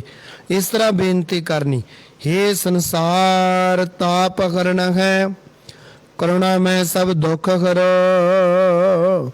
ਅਸੀਂ ਜਿੰਨੇ ਕੁ ਸਤਿਗੁਰਾਂ ਕੋਲ ਬੈਠੇ ਆ, ਕੋਈ ਤਨ ਦੁਖੀ, ਕੋਈ ਮਨ ਦੁਖੀ, ਕੋਈ ਚਿੰਤਾ ਚਿੱਤ ਉਦਾਸ, ਥੋੜੇ ਥੋੜੇ ਸਭ ਦੁਖੀ, ਸੁਖੀ ਹਰੀ ਕੇ ਦਾਸ। ਕੋਈ ਸਾਧ ਸੰਗਤ ਜੀ ਗਰੀਬੀ ਕਰਕੇ ਦੁਖੀ ਹੈ, ਮੇਰੇ ਕੋਲ ਪੈਸਾ ਹੋਵੇ ਮੈਂ ਆ ਬਣਾ ਲਾਂ ਆ ਬਣਾ ਲਾਂ। ਕੋਈ ਸਾਧ ਸੰਗਤ ਜੀ ਸਰੀਰ ਦੇ ਰੋਗਾਂ ਕਰਕੇ ਦੁਖੀ ਹੈ, ਮੈਨੂੰ ਆ ਰੋਗ ਲੱਗਿਆ, ਮੈਂ ਕਿੱਥੋਂ ਦਵਾਈ ਲਵਾਂ, ਮੈਂ ਕਿਵੇਂ ਠੀਕ ਹੋਵਾਂ। ਕਿਸੇ ਨੂੰ ਚਿੰਤਾ ਲੱਗੀ ਹੋਈ ਹੈ, ਮੇਰਾ ਆਉਣ ਵਾਲਾ ਸਮਾਂ ਕਿੱਦਾਂ ਦਾ ਹੋਏਗਾ। ਕਿਸੇ ਨੂੰ ਝੋਰਾ ਲੱਗਿਆ ਹੋਇਆ ਹੈ ਕਿ ਮੇਰੀਆਂ ਦਵਾਈਆਂ ਦਾ ਖਹਿੜਾ ਕਿਵੇਂ ਛੁੱਟੇਗਾ। ਕਿਸੇ ਨੂੰ ਝੋਰਾ ਲੱਗਿਆ ਹੈ, ਅੱਜ ਤੋਂ 5 7 10 ਸਾਲਾਂ ਨੂੰ ਮੈਨੂੰ ਕੌਣ ਸਾਂਭੇਗਾ। ਸਾਧ ਸੰਗਤ ਇਹ ਬੇਨਤੀਆਂ ਨੇ, ਅੱਜ ਜੋ ਆਪਾਂ ਸ਼ਬਦ ਪੜ੍ਹ ਰਹੇ ਹਾਂ ਇਹਦੇ ਵਿੱਚ ਸਭ ਕੁਝ ਹੀ ਹੈ। ਕੀ ਹੈ? हे ਸੰਸਾਰ ਤਾਪ ਹਰਣ ਹੈ, ਕਰਣਾ ਮੈਂ ਸਭ ਦੁੱਖ ਹਰੋ। हे ਭਗਵਾਨ, ਅਸੀਂ ਇੰਨੇ ਦੁਖੀ ਹਾਂ, ਕੋਈ ਤਨ ਦੁਖੀ, ਕੋਈ ਮਨ ਦੁਖੀ, ਕੋਈ ਚਿੰਤਾ ਚਿੱਤ ਉਦਾਸ, ਥੋੜੇ ਥੋੜੇ ਸਭ ਦੁਖੀ, ਸੁਖੀ ਹਰੀ ਕੇ ਦਾਸ। ਅਸੀਂ ਇੰਨੇ ਦੁਖੀ ਹਾਂ, 3 ਤਾਪ ਚੜੇ ਹੋਏ ਨੇ ਸਾਨੂੰ। ਤਾਂ ਹੀ ਤਾਂ ਅਰਦਾਸ ਚ ਕਹਿੰਦੇ ਆ, ਤੀਨੇ ਤਾਪ ਨਿਵਾਰਨ ਹਾਰਾ, ਦੁੱਖ ਹੰਤਾ ਸੁਖ ਰਾਸ। ਤਾਂ ਹੀ ਬੇਨਤੀ ਕਰਦੇ ਆ ਸੱਚੇ ਪਾਤਸ਼ਾਹ ਦੇ ਚਰਨਾਂ 'ਚ, ਇਸ ਸੰਸਾਰ ਨੂੰ 3 ਤਰ੍ਹਾਂ ਦੇ ਤਾਪ ਚੜੇ ਹੋਏ ਨੇ, ਆਦ ਦਾ, ਵਿਆਦ ਦਾ, ਉਪਾਦ ਦਾ। ਆਦ ਰੋਗ ਉਹ ਹਨ ਸਾਧ ਸੰਗਤ ਜੀ ਜਿਹੜੇ ਲੋਕਾਂ ਦੀ ਪ੍ਰਭਤਾ ਦੇਖ ਦੇਖ ਕੇ ਆਪ ਖਿਜੀ ਜਾਣਾ। ਵਿਆਦ ਰੋਗ ਉਹ ਨੇ ਕਿ ਸਾਰੇ ਮੇਰੇ ਤੋਂ ਅੱਗੇ ਲੰਘ ਗਏ, ਮੇਰੇ ਤੋਂ ਕੁਛ ਹੋ ਹੀ ਨਹੀਂ ਰਿਹਾ। ਸਾਧ ਸੰਗਤ ਜੀ ਇੱਕ ਰੋਗ ਐਸੇ ਨੇ, ਆਪ ਦੇ ਸਰੀਰ ਦੇ ਰੋਗ ਹੀ ਨਹੀਂ ਠੀਕ ਹੁੰਦੇ, ਬੜਾ ਪ੍ਰਯਤਨ ਕਰ ਲਿਆ। ਬਾਹਰਲੇ ਰੋਗ ਹਨ, ਪਰਿਵਾਰ ਦੇ ਰੋਗ ਹਨ, ਸਰੀਰ ਦੇ ਰੋਗ ਅਤੇ ਅੰਤਰ ਆਤਮੇ ਦੇ ਰੋਗ। 3 ਰੋਗ ਨੇ, 3 ਤਾਪ ਨੇ ਸੰਸਾਰ ਦੇ। ਹੁਣ ਤਾਂ ਡਾਕਟਰਾਂ ਨੇ ਕਰੋਨਾ ਵਰਗੇ ਨਵੇਂ ਤਾਪ ਚੜਾਤੇ। ਹੁਣ ਤਾਂ ਐਸੀਆਂ ਬਿਮਾਰੀਆਂ ਬਣਾਤੀਆਂ, ਬੰਦਾ ਡਰਦਾ ਦਵਾਈ ਲੈਣ ਨਹੀਂ ਜਾਂਦਾ, ਵੀ ਜਾਵਾਂਗਾ ਮੈਂ ਦਵਾਈ ਲੈਣ ਗੱਡੀ 'ਚ ਬਹਿ ਕੇ, ਆਵਾਂਗਾ ਲਿਫਾਫੇ ਦੇ ਵਿੱਚ। ਇਸ ਕਰਕੇ ਲੋਕ ਦਵਾਈ ਲੈਣ ਹੀ ਨਹੀਂ ਜਾਂਦੇ, ਕਿਉਂਕਿ ਦੁਨੀਆ ਨਾਮ ਤੋਂ ਟੁੱਟ ਗਈ, ਭਜਨ ਤੋਂ, ਸਿਮਰਨ ਤੋਂ, ਬੰਦਗੀ ਤੋਂ ਟੁੱਟ ਗਈ। ਇੰਨਾ ਜ਼ਿਆਦਾ ਕ੍ਰੋਧ ਵੱਧ ਗਿਆ। ਇੰਨਾ ਕ੍ਰੋਧ ਬਾਹਰ ਧੁੱਪ ਦਾ ਸੇਕ ਨਹੀਂ ਜਿੰਨਾ ਬੰਦੇ ਦੇ ਅੰਦਰੋਂ ਕ੍ਰੋਧ ਦਾ ਸੇਕ ਮਾਰਦਾ। ਇੰਨਾ ਕ੍ਰੋਧ ਵੱਧ ਗਿਆ ਸਾਧ ਸੰਗਤ। ਕਿਤੇ ਇੱਕ ਪਰਿਵਾਰ ਦੀ ਗੱਲ ਥੋੜੋ, ਜਿਹਦੇ ਨਾਲ ਮਰਜ਼ੀ ਗੱਲ ਕਰਕੇ ਵੇਖ ਲਓ। ਕੋਈ ਤੁਹਾਨੂੰ ਪਰਿਵਾਰ ਐਸਾ ਨਹੀਂ ਮਿਲੂ ਜਿਹੜਾ ਕੋ ਅਸੀਂ ਸਾਰੇ ਸੁਖੀਆਂ ਤੇ ਅਸੀਂ ਤਾਂ ਜੀ ਵਾਹਿਗੁਰੂ ਵਾਹਿਗੁਰੂ ਕਰਦੇ ਰਹਿੰਦੇ ਆ। ਤੇ ਜੇ ਅਸੀਂ ਕਿਤੇ ਜਾਵਾਂਗੇ, ਸਾਡੇ ਕੋਲ ਆਉਣ ਵੇਲੇ ਕਹਿਣਗੇ ਵਾਹਿਗੁਰੂ ਵਾਹਿਗੁਰੂ, ਜਿੱਥੇ ਕਿ ਅਸੀਂ ਨਹੀਂ ਦੇਖਦੇ ਉੱਥੇ ਗਾਲਾਂ ਕੱਢਣ ਲੱਗ ਜਾਂਦੇ ਆ। ਐਸੇ ਵੀ ਲੋਕ ਹਨ, ਅਸੀਂ ਪਰਿਵਾਰਾਂ 'ਚ ਦੇਖਦੇ ਹਾਂ ਜਾ ਕੇ। ਸਾਧ ਸੰਗਤ, ਜੇ ਤੂੰ ਇਸ ਕੰਧ ਦੇ ਓਲੇ ਜਾ ਕੇ ਗਾਲਾਂ ਕੱਢਦਾ ਹੈ ਤਾਂ ਗੁਰੂ ਤੋਂ ਦੂਰ ਜਾ ਕੇ ਕੀ ਕੁਛ ਕਰ ਸਕਦਾ ਹੈ। ਬੇਮੁਖ ਹੋਏ ਰਾਮ ਤੇ ਲੱਗਣ ਜਨਮ ਵਿਜੋਗ, ਖਿਨ ਮੈਂ ਕੌੜੇ ਹੋਏ ਗਏ ਜਿਤੜੇ ਮਾਇਆ ਭੋਗ। ਵਿੱਚ ਨਾ ਕੋਈ ਕਰ ਸਕੇ, ਕਿਸੇ ਨੇ ਵਿਚੋਲਾ ਵੀ ਨਹੀਂ ਬਣਨਾ। ਵਿੱਚ ਨਾ ਕੋਈ ਕਰ ਸਕੇ, ਕਿਸ ਥੈ ਰੋਵੈ ਰੋਜ਼, ਕੀਤਾ ਕਿਛੁ ਨਾ ਹੋਵੇ ਲਿਖਿਆ ਤੁਰ ਸੰਜੋਗ। ਸਾਧ ਸੰਗਤ ਜੀ, ਇਹ ਜੀਵ ਆਇਆ ਤਾਂ ਸੀ ਲਾਹਾ ਲੈਣ, ਆਨੰਦ ਲੈਣ ਵਾਸਤੇ ਜ਼ਿੰਦਗੀ ਦਾ। ਭਜਨ ਕਰਕੇ, ਗੁਰੂ ਨਾਲ ਜੁੜ ਕੇ, ਪਰਿਵਾਰ ਦੀਆਂ ਡਿਊਟੀਆਂ ਨਿਭਾ ਕੇ ਫਿਰ ਮੁਕਤ ਹੋ ਕੇ ਜਾਣਾ ਸੀ। ਪਰ ਇਹ ਹੋਰ ਹੀ ਹੋਰ ਰਸਤਿਆਂ ਤੇ ਚੱਲ ਪਿਆ। ਇਹ ਸੰਸਾਰ ਤਾਪ ਹਰਣ ਹੈ। ਇਹ ਸੰਸਾਰ ਨੂੰ ਤਾਪ ਚੜ ਗਿਆ। ਕੋਈ ਹੰਕਾਰ ਦਾ ਤਾਪ ਚੱਕੀ ਫਿਰਦਾ ਹੈ, ਕੋਈ ਲੋਭ ਮੋਹ ਦਾ, ਕੋਈ ਕਾਮ ਕ੍ਰੋਧ ਦਾ। ਇਹ ਤਾਂ ਹੰਕਾਰ ਦਾ ਐਸੇ ਪਾਪ ਚੱਕੀ ਫਿਰਦੇ ਕਿ ਮੇਰੇ ਬਿਨਾ ਬਣਨਾ ਹੀ ਕੁਛ ਨਹੀਂ। ਜੇ ਮੈਂ ਸੰਸਾਰ ਤੇ ਹਾਂ ਤਾਂ ਦੁਨੀਆ ਚੱਲਦੀ ਹੈ, ਮੈਂ ਨਾ ਹੋਵਾਂ ਤੁਸੀਂ ਕੁਛ ਕਰ ਹੀ ਨਹੀਂ ਸਕਦੇ। ਇਹ ਸਾਨੂੰ ਤਾਪ ਚੜੇ ਹੋਏ ਹਨ। ਇਸ ਕਰਕੇ ਅਸੀਂ ਕੀ ਬੇਨਤੀਆਂ ਕਰਨੀਆਂ? ਇੱਕ ਦੂਜੇ ਨੂੰ ਨਾ ਦੱਸੋ ਕਿ ਮੈਨੂੰ ਕਾਮ ਦਾ ਹੰਕਾਰ, ਮੈਨੂੰ ਕਾਮ ਦਾ ਬੁਖਾਰ ਚੜ ਗਿਆ, ਮੈਨੂੰ ਕ੍ਰੋਧ ਦਾ ਚੜ ਗਿਆ, ਲੋਭ ਮੋਹ ਹੰਕਾਰ ਦਾ ਬੁਖਾਰ ਚੜ ਗਿਆ। ਇੱਕ ਦੂਜੇ ਨੂੰ ਨਾ ਦੱਸੋ ਗੁਰੂ ਨੂੰ ਤਾਂ ਦੱਸ ਦੋ ਆ ਕੇ, ਹੇ ਸੱਚੇ ਪਾਤਸ਼ਾਹ ਤੁਸੀਂ ਮੇਰਾ ਇਹ ਤਾਪ ਕੱਟ ਸਕਦੇ ਹੋ, ਤੁਸੀਂ ਮੇਰੇ ਦੁੱਖ ਕੱਟ ਸਕਦੇ ਹੋ। ਇਸ ਕਰਕੇ ਹੇ ਸੰਸਾਰ ਤਾਪ ਹਰਣ ਹੈ, ਕਰੁਣਾ ਮੈਂ ਸਭ ਦੁੱਖ ਹਰੋ। ਤੁਸੀਂ ਸਾਰੇ ਸੰਸਾਰ ਦੇ ਦੁੱਖਾਂ ਨੂੰ ਕੱਟ ਸਕਦੇ ਹੋ, ਸਾਰੀ ਦੁਨੀਆ ਨੂੰ ਸੁਖੀ ਕਰ ਸਕਦੇ ਹੋ। ਤਰਸ ਕਰੋ ਸੱਚੇ ਪਾਤਸ਼ਾਹ, ਇਸ ਪਾਪੀ ਜੀਵ ਦੇ ਦੁੱਖ ਵੀ ਕੱਟ ਦਿਓ, ਇਹਦਾ ਕ੍ਰੋਧ ਖਤਮ ਕਰ ਦਿਓ, ਇਹਦਾ ਹੰਕਾਰ ਖਤਮ ਕਰ ਦਿਓ, ਇਹਦਾ ਲੋਭ ਲਾਲਚ ਖਤਮ ਕਰ ਦਿਓ। ਇਹ ਜੋ ਪਰਿਵਾਰ ਦੇ ਨਾਲੋਂ ਅਟੈਚਮੈਂਟ ਟੁੱਟ ਗਈ ਨਾ, ਇਹਨੂੰ ਜੋੜ ਦਿਓ ਸੱਚੇ ਪਾਤਸ਼ਾਹ। ਹੇ ਸਰਣਜੋਗ ਦਇਆਲ ਹੈ, ਦੀਨਾਨਾਥ ਮਇਆ ਕਰੋ। ਇਹ ਬੇਨਤੀ ਕਰਨ ਦਾ ਤਰੀਕਾ ਹੈ, ਕਿਵੇਂ ਕਿਵੇਂ ਅਸੀਂ ਜੋਦੜੀਆਂ ਕਰਨੀਆਂ ਨੇ। ਹੇ ਸਰਣਜੋਗ ਦਇਆਲ ਹੈ, ਹੇ ਦਇਆ ਦੇ ਘਰ ਵਾਹਿਗੁਰੂ, ਜਿਹੜਾ ਤੇਰੀ ਸ਼ਰਨ ਵਿੱਚ ਆ ਜਾਵੇ। ਇੱਕ ਦੇਖਾ ਮੈਂ ਸਤਿਗੁਰ ਕੋਲੋਂ ਸੁਰਾਹੀ ਪੀਤੀ, ਭਾਗ ਹਮਾਰੇ ਲਿਖੀ ਫਕੀਰੀ, ਸੋ ਮਸਤਕ ਧਰ ਲੀਤੇ, ਪਿਛਲੀ ਉਮਰ ਗੁਨਾਹੀ ਬੀਤੀ, ਹਰ ਕੀ ਭਗਤ ਨਾ ਕੀਤੀ, ਆਗੇ ਸਮਝ ਚਲੋ ਨੰਦ ਲਾਲਾ, ਪਾਛੇ ਜੋ ਬੀਤੀ ਹੋ ਬੀਤੀ। ਬੜੀ ਮਾੜੀ ਜ਼ਿੰਦਗੀ ਲੰਘ ਗਈ ਸਾਡੀ, ਕ੍ਰੋਧ ਵਿੱਚ ਲੜਾਈ ਜੋ ਗੱਲ ਹੈ। ਸ਼ਰਨ ਆਇਆਂ ਨੂੰ ਦਇਆ ਕਰਕੇ ਚਰਨਾਂ ਨਾਲ ਜੋੜਨ ਵਾਲੇ ਮੇਰੇ ਗੁਰੂਦੇਵ, ਸ਼ਰਨ ਵਿੱਚ ਆਇਆਂ ਦੇ ਪਾਪ ਕੱਟ ਕੇ ਚਰਨਾਂ ਦੀ ਪ੍ਰੀਤ ਦੇਣ ਵਾਲੇ ਗੁਰੂਦੇਵ, ਦੀਨਾਨਾਥ ਮਇਆ ਕਰੋ। ਹੇ ਦੀਨਾਂ ਦੇ ਦਰਦ ਨਿਵਾਰਨ ਵਾਲੇ ਸੱਚੇ ਪਾਤਸ਼ਾਹ, ਦੀਨ ਦਰਦ ਨਿਵਾਰ ਠਾਕੁਰ ਰਾਖੈ ਜਨ ਕੀ ਆਪ, ਤਰਨ ਤਾਰਨ ਹਰ ਨਿਧ ਦੁਖ ਨ ਸਕੈ ਬਿਆਪ। ਹੇ ਸੱਚੇ ਪਾਤਸ਼ਾਹ ਸਭ ਦੁੱਖਾਂ ਨੂੰ ਕੱਟ ਦਿਓ, ਕਿਰਪਾ ਕਰ ਦਿਓ। ਜਿਵੇਂ ਰਜਨੀ ਦੇ ਪਤੀ, ਬੀਬੀ ਰਜਨੀ ਦੇ ਪਤੀ ਦਾ ਕੋੜ ਹਟਾਤਾ, ਉਹਦਾ ਸਰੀਰ ਜੁੜਿਆ ਹੋਇਆ ਤੁਸੀਂ ਠੀਕ ਕਰਤਾ। ਅਸੀਂ ਵੀ ਮਹਾਰਾਜ ਜੀ ਉਸੇ ਤਰ੍ਹਾਂ ਕੋੜੀ ਹਾਂ, ਪਾਪੀ ਹਾਂ, ਪਿੰਗਲੇ ਹਾਂ, ਕਿਰਪਾ ਕਰਕੇ ਸਾਡੇ ਦੁੱਖ ਕੱਟ ਦਿਓ। ਦੀਨਾਨਾਥ ਮਇਆ ਕਰੋ। ਮਹਾਰਾਜ ਜੀ ਪੱਟੀ ਦੇ ਰਾਜੇ ਦੁਨੀ ਚੰਦ ਨੂੰ ਹੰਕਾਰ ਹੋ ਗਿਆ, ਇੰਨਾ ਜ਼ਿਆਦਾ ਹੰਕਾਰ, ਆਪ ਦੀਆਂ ਬੇਟੀਆਂ ਨੂੰ ਸੂਟ ਦੇ ਕੇ ਅੱਛੇ ਪ੍ਰਸ਼ਾਦੇ ਛਕਾ ਕੇ ਪੁੱਛਦਾ ਤੁਹਾਨੂੰ ਕੌਣ ਦਿੰਦਾ ਹੈ? ਕੁੜੀਆਂ ਕਹਿੰਦੀਆਂ ਬਾਪੂ ਜੀ ਤੂੰ ਦਿੰਦਾ ਹੈ। ਪ੍ਰਸ਼ਾਦਾ ਕੌਣ ਦਿੰਦਾ ਤੁਹਾਨੂੰ? ਵਧੀਆ ਵਧੀਆ ਬਾਪੂ ਜੀ ਤੂੰ ਦਿੰਦਾ ਹੈ। ਆ ਇੰਨੇ ਮਹਿੰਗੇ ਮਹਿੰਗੇ ਸੋਹਣੇ ਸੋਹਣੇ ਸੂਟ ਤੁਹਾਨੂੰ ਕੌਣ ਦਿੰਦਾ ਹੈ? ਪਿਤਾ ਜੀ ਤੂੰ ਦਿੰਦਾ ਹੈ। ਇਹ ਇੰਨੇ ਸੋਹਣੇ ਘਰ ਮਕਾਨ ਵਿੱਚ ਰਹਿੰਦੀ ਹੋ, ਕਿਹਨੇ ਰੱਖਿਆ ਤੁਹਾਨੂੰ? ਉਹ 6 ਕੁੜੀਆਂ ਕਹਿੰਦੀਆਂ ਬਾਪੂ ਜੀ ਤੂੰ ਰੱਖਿਆ। ਰਜਨੀ ਚੁੱਪ ਕਰੀ ਖੜੀ ਹੈ। ਜਾ ਕੇ ਦੁਨੀ ਚੰਦ ਸੇਠ ਕਹਿੰਦਾ ਗੱਲ ਸੁਣ ਬੀਬਾ, ਸਾਰੀਆਂ ਮੇਰੀ ਸੋਭਾ ਕਰਦੀਆਂ, ਪ੍ਰਭਤਾ ਕਰਦੀਆਂ ਨੇ, ਤੂੰ ਕਿਉਂ ਨਹੀਂ ਬੋਲਦੀ? ਤੈਨੂੰ ਇੰਨੇ ਸੋਹਣੇ ਸੂਟ ਕੌਣ ਦਿੰਦਾ? ਕਹਿੰਦੀ ਧੰਨ ਗੁਰੂ ਨਾਨਕ ਦਿੰਦਾ, ਮੈਨੂੰ ਭਗਵਾਨ ਦਿੰਦਾ, ਮੈਨੂੰ ਵਾਹਿਗੁਰੂ ਜੀ ਦਿੰਦਾ। ਹੁਣ ਜੇ ਜਿਹੜਾ ਬੰਦਾ ਸ਼ੋਭਾ ਦੇ ਸਿਰ ਤੇ ਜਿਉਂਦਾ, ਜੇ ਕਿਤੇ ਥੋੜਾ ਜਿਹਾ ਉਹਦਾ ਵਿਰੋਧ ਹੋ ਜਾਵੇ, ਉਹਦੀ ਨਿੰਦਿਆ ਹੋ ਜਾਵੇ, ਸਾਧ ਸੰਗਤ ਜੀ ਕਿੰਨਾ ਗੁੱਸਾ ਆ ਜਾਂਦਾ ਹੁੰਦਾ ਹੈ। ਇੱਕ ਸਾਧ ਸੀ, ਉਹ ਬੜੀ ਪ੍ਰਭਤਾ ਕਰਵਾਇਆ ਕਰੇ, ਆਪ ਦੀ ਬੜੀ ਮਹਿਮਾ ਕਰਵਾਇਆ ਕਰੇ। ਉਹਨੇ ਨਾ 1.25 ਮਹੀਨੇ ਦਾ ਵਰਤ ਰੱਖਣਾ, ਭੁੱਖੇ ਰਹਿ ਕੇ ਤਪੱਸਿਆ ਕਰਦਾ ਹੁੰਦਾ ਸੀ। ਉਹਨੇ ਭਗਤੀ ਕਰਨੀ, ਜਦੋਂ 1.25 ਮਹੀਨੇ ਬਾਅਦ ਬਾਹਰ ਨਿਕਲਣਾ, ਉਹਨੇ ਨਾ ਕਿਹਾ ਹੋਇਆ ਸੀ ਵੀ ਇੰਨੀ ਤਰੀਕ ਨੂੰ ਮੈਂ ਬਾਹਰ ਨਿਕਲੂੰਗਾ, ਨਾਲੇ ਤਾਂ ਖੀਰ ਪੂੜੇ ਮਾਲ ਪੂੜਿਆਂ ਦੇ ਲੰਗਰ ਚੱਲਣੇ ਚਾਹੀਦੇ ਹੈ, ਲੱਡੂ ਜਲੇਬੀਆਂ ਦੇ ਲੰਗਰ ਚੱਲਣੇ ਚਾਹੀਦੇ, ਇੱਥੇ ਝੰਡੀਆਂ ਪਤੰਗੀਆਂ ਲੱਗੀਆਂ ਹੋਣੀਆਂ ਚਾਹੀਦੀਆਂ, ਡੈਕੋਰੇਸ਼ਨ ਹੋਣੀ ਚਾਹੀਦੀ ਹੈ, ਔਰ ਨਾਲੇ ਬੈਂਡ ਬਾਜੇ ਵੱਜਣੇ ਚਾਹੀਦੇ ਹੈ। ਦੂਰੋਂ ਦੂਰੋਂ ਸੰਗਤ ਆਇਆ ਕਰਨ, ਮੇਰੇ ਦਰਸ਼ਨ ਕਰਨ, ਕਿਉਂਕਿ 1.25 ਮਹੀਨਾ ਮੈਂ ਭੁੱਖਾ ਰਹਿ ਕੇ ਤਪੱਸਿਆ ਕੀਤੀ ਹੈ।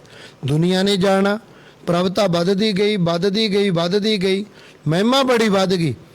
ਇੱਕ ਦਿਨ ਸ੍ਰੀ ਗੁਰੂ ਨਾਨਕ ਦੇਵ ਸਾਥੀ ਬਾਲਾ ਤੇ ਮਰਦਾਨਾ ਇਸ ਪਾਸੇ ਆ ਗਏ, ਆ ਕੇ ਕਹਿਣ ਲੱਗੇ ਬੜਾ ਇਕੱਠ ਹੋਇਆ, ਕੀ ਗੱਲ ਭਾਈ ਤੁਸੀਂ ਇੰਨਾ ਇਕੱਠ ਕੀਤਾ?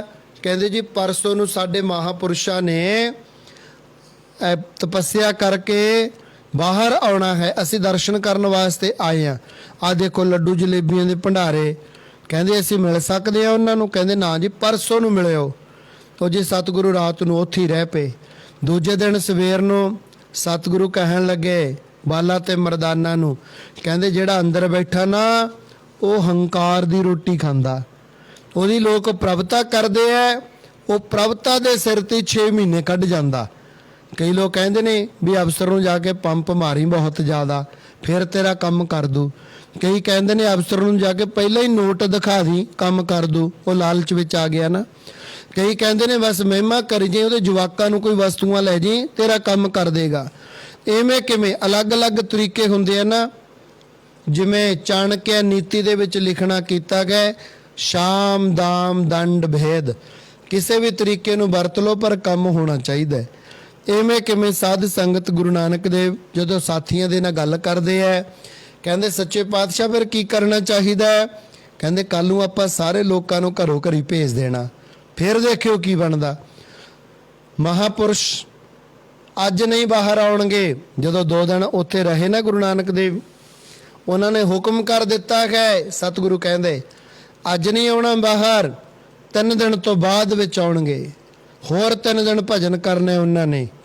ਤੇ ਉਹ ਬਾਬਾ ਅੰਦਰੋਂ ਉਸੇ ਦਿਨ ਬਾਹਰ ਆ ਰਿਹਾ ਸੀ। ਸਾਰੀ ਦੁਨੀਆ ਚਲੀ ਗਈ, ਝੰਡੀਆਂ ਪਤੰਗੀਆਂ ਲਾਤੀਆਂ, ਬੈਂਡ ਬਾਜੇ ਬੰਦ ਕਰਤੇ, ਲੱਡੂ ਜਲੇਬੀਆਂ ਦੇ ਭਾਂਡੇ ਕਿਤੇ ਸਾਈਡ ਤੇ ਲੈ ਗਏ, ਬਿਲਕੁਲ ਖਾਲੀ ਸੁੰਨ ਸਰਾਂ। ਸਾਥੀ ਬਾਲਾ ਤੇ ਮਰਦਾਨਾ ਸ੍ਰੀ ਗੁਰੂ ਨਾਨਕ ਦੇਵ ਤਿੰਨੇ ਬੈਠੇ ਐ। ਜਦੋਂ ਬਾਬਾ ਅੰਦਰੋਂ ਬਾਹਰ ਨਿਕਲਿਆ, ਨਾ ਕੋਈ ਪੀਪਣੀਆਂ ਵੱਜੀਆਂ, ਨਾ ਕੋਈ ਝੰਡੀਆਂ, ਨਾ ਕੋਈ ਲੱਡੂ ਜਲੇਬੀਆਂ, ਨਾ ਕੋਈ ਹਾਰ ਪਾਉਣ ਵਾਲਾ। ਸਾਧ ਸੰਗਤ ਜੀ ਦੇਖਦੇ ਸਾਰ ਗਸ਼ ਖਾ ਕੇ ਡਿੱਗ ਗਿਆ। ਮਰਦਾਨਾ ਕਹਿੰਦਾ ਸੱਚੇ ਪਾਤਸ਼ਾਹ ਕੀ ਹੋ ਗਿਆ? ਕਹਿੰਦੇ ਜਿਹੜੀ ਖੁਰਾਕ ਖਾ ਕੇ 6 ਮਹੀਨੇ ਜਿਉਂਦਾ ਸੀ, ਖੁਰਾਕ ਨਹੀਂ ਮਿਲੀ, ਮਰ ਗਿਆ। ਇਹ ਮਰ ਗਿਆ।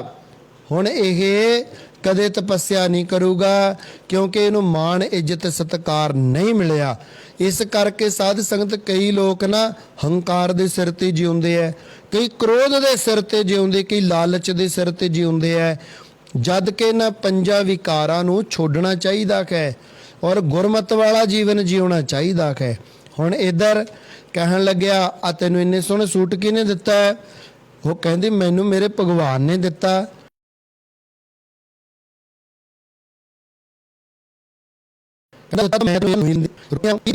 ਭਗਵਾਨ ਦਾ ਦਿੱਤਾ ਖਾਨੀ ਹੈ, ਤੇਰਾ ਦਿੱਤਾ ਥੋੜੋ ਖਾਨੀ, ਤੇਰਾ ਤਾਂ ਬਹਾਨਾ ਬਣਿਆ ਹੋਇਆ, ਤੂੰ ਨਹੀਂ ਹੋਵੇਂਗਾ ਕੋਈ ਹੋਰ ਦੇ ਦੂਗਾ। ਕਹਿੰਦਾ ਤੇਰਾ ਮਨ ਇਉਂ ਕਹਿੰਦਾ ਹੈ ਵੀ ਮੇਰੀ ਜਗ੍ਹਾ ਤੇ ਤੇਰਾ ਪਤੀ ਹੋਵੇਗਾ, ਤੈਨੂੰ ਉਹ ਦੇ ਦੂਗਾ। ਕਹਿੰਦੀ ਉਹ ਵੀ ਦੇ ਸਕਦਾ ਹੈ, ਕਿਸੇ ਦੇ ਵਿੱਚ ਦੀ ਵੀ ਭਗਵਾਨ ਕਿਰਪਾ ਕਰ ਦੂਗਾ।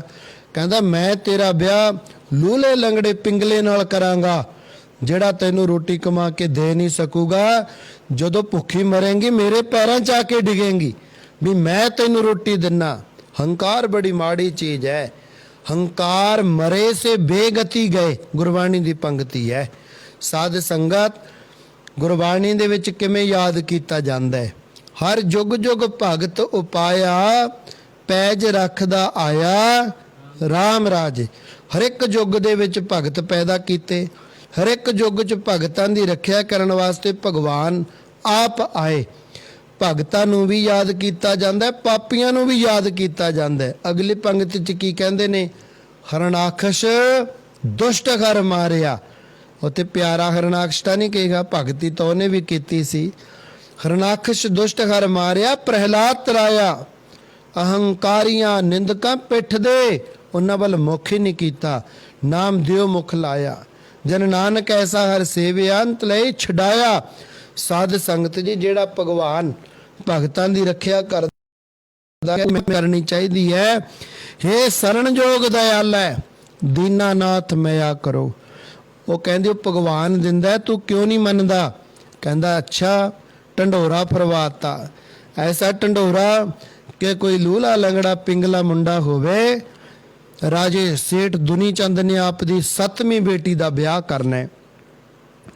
ਸਾਧ ਸੰਗਤ ਜੀ ਇੱਕ ਐਸਾ ਬੱਚਾ ਉੱਥੇ ਪਹੁੰਚ ਗਿਆ ਜਿਹਦੇ ਹੱਥ ਪੈਰ ਜੁੜੇ ਹੋਏ ਹਨ, ਚਿਹਰਾ ਕਰੂਪ ਹੈ, ਪਿੰਗਲਾ ਹੈ।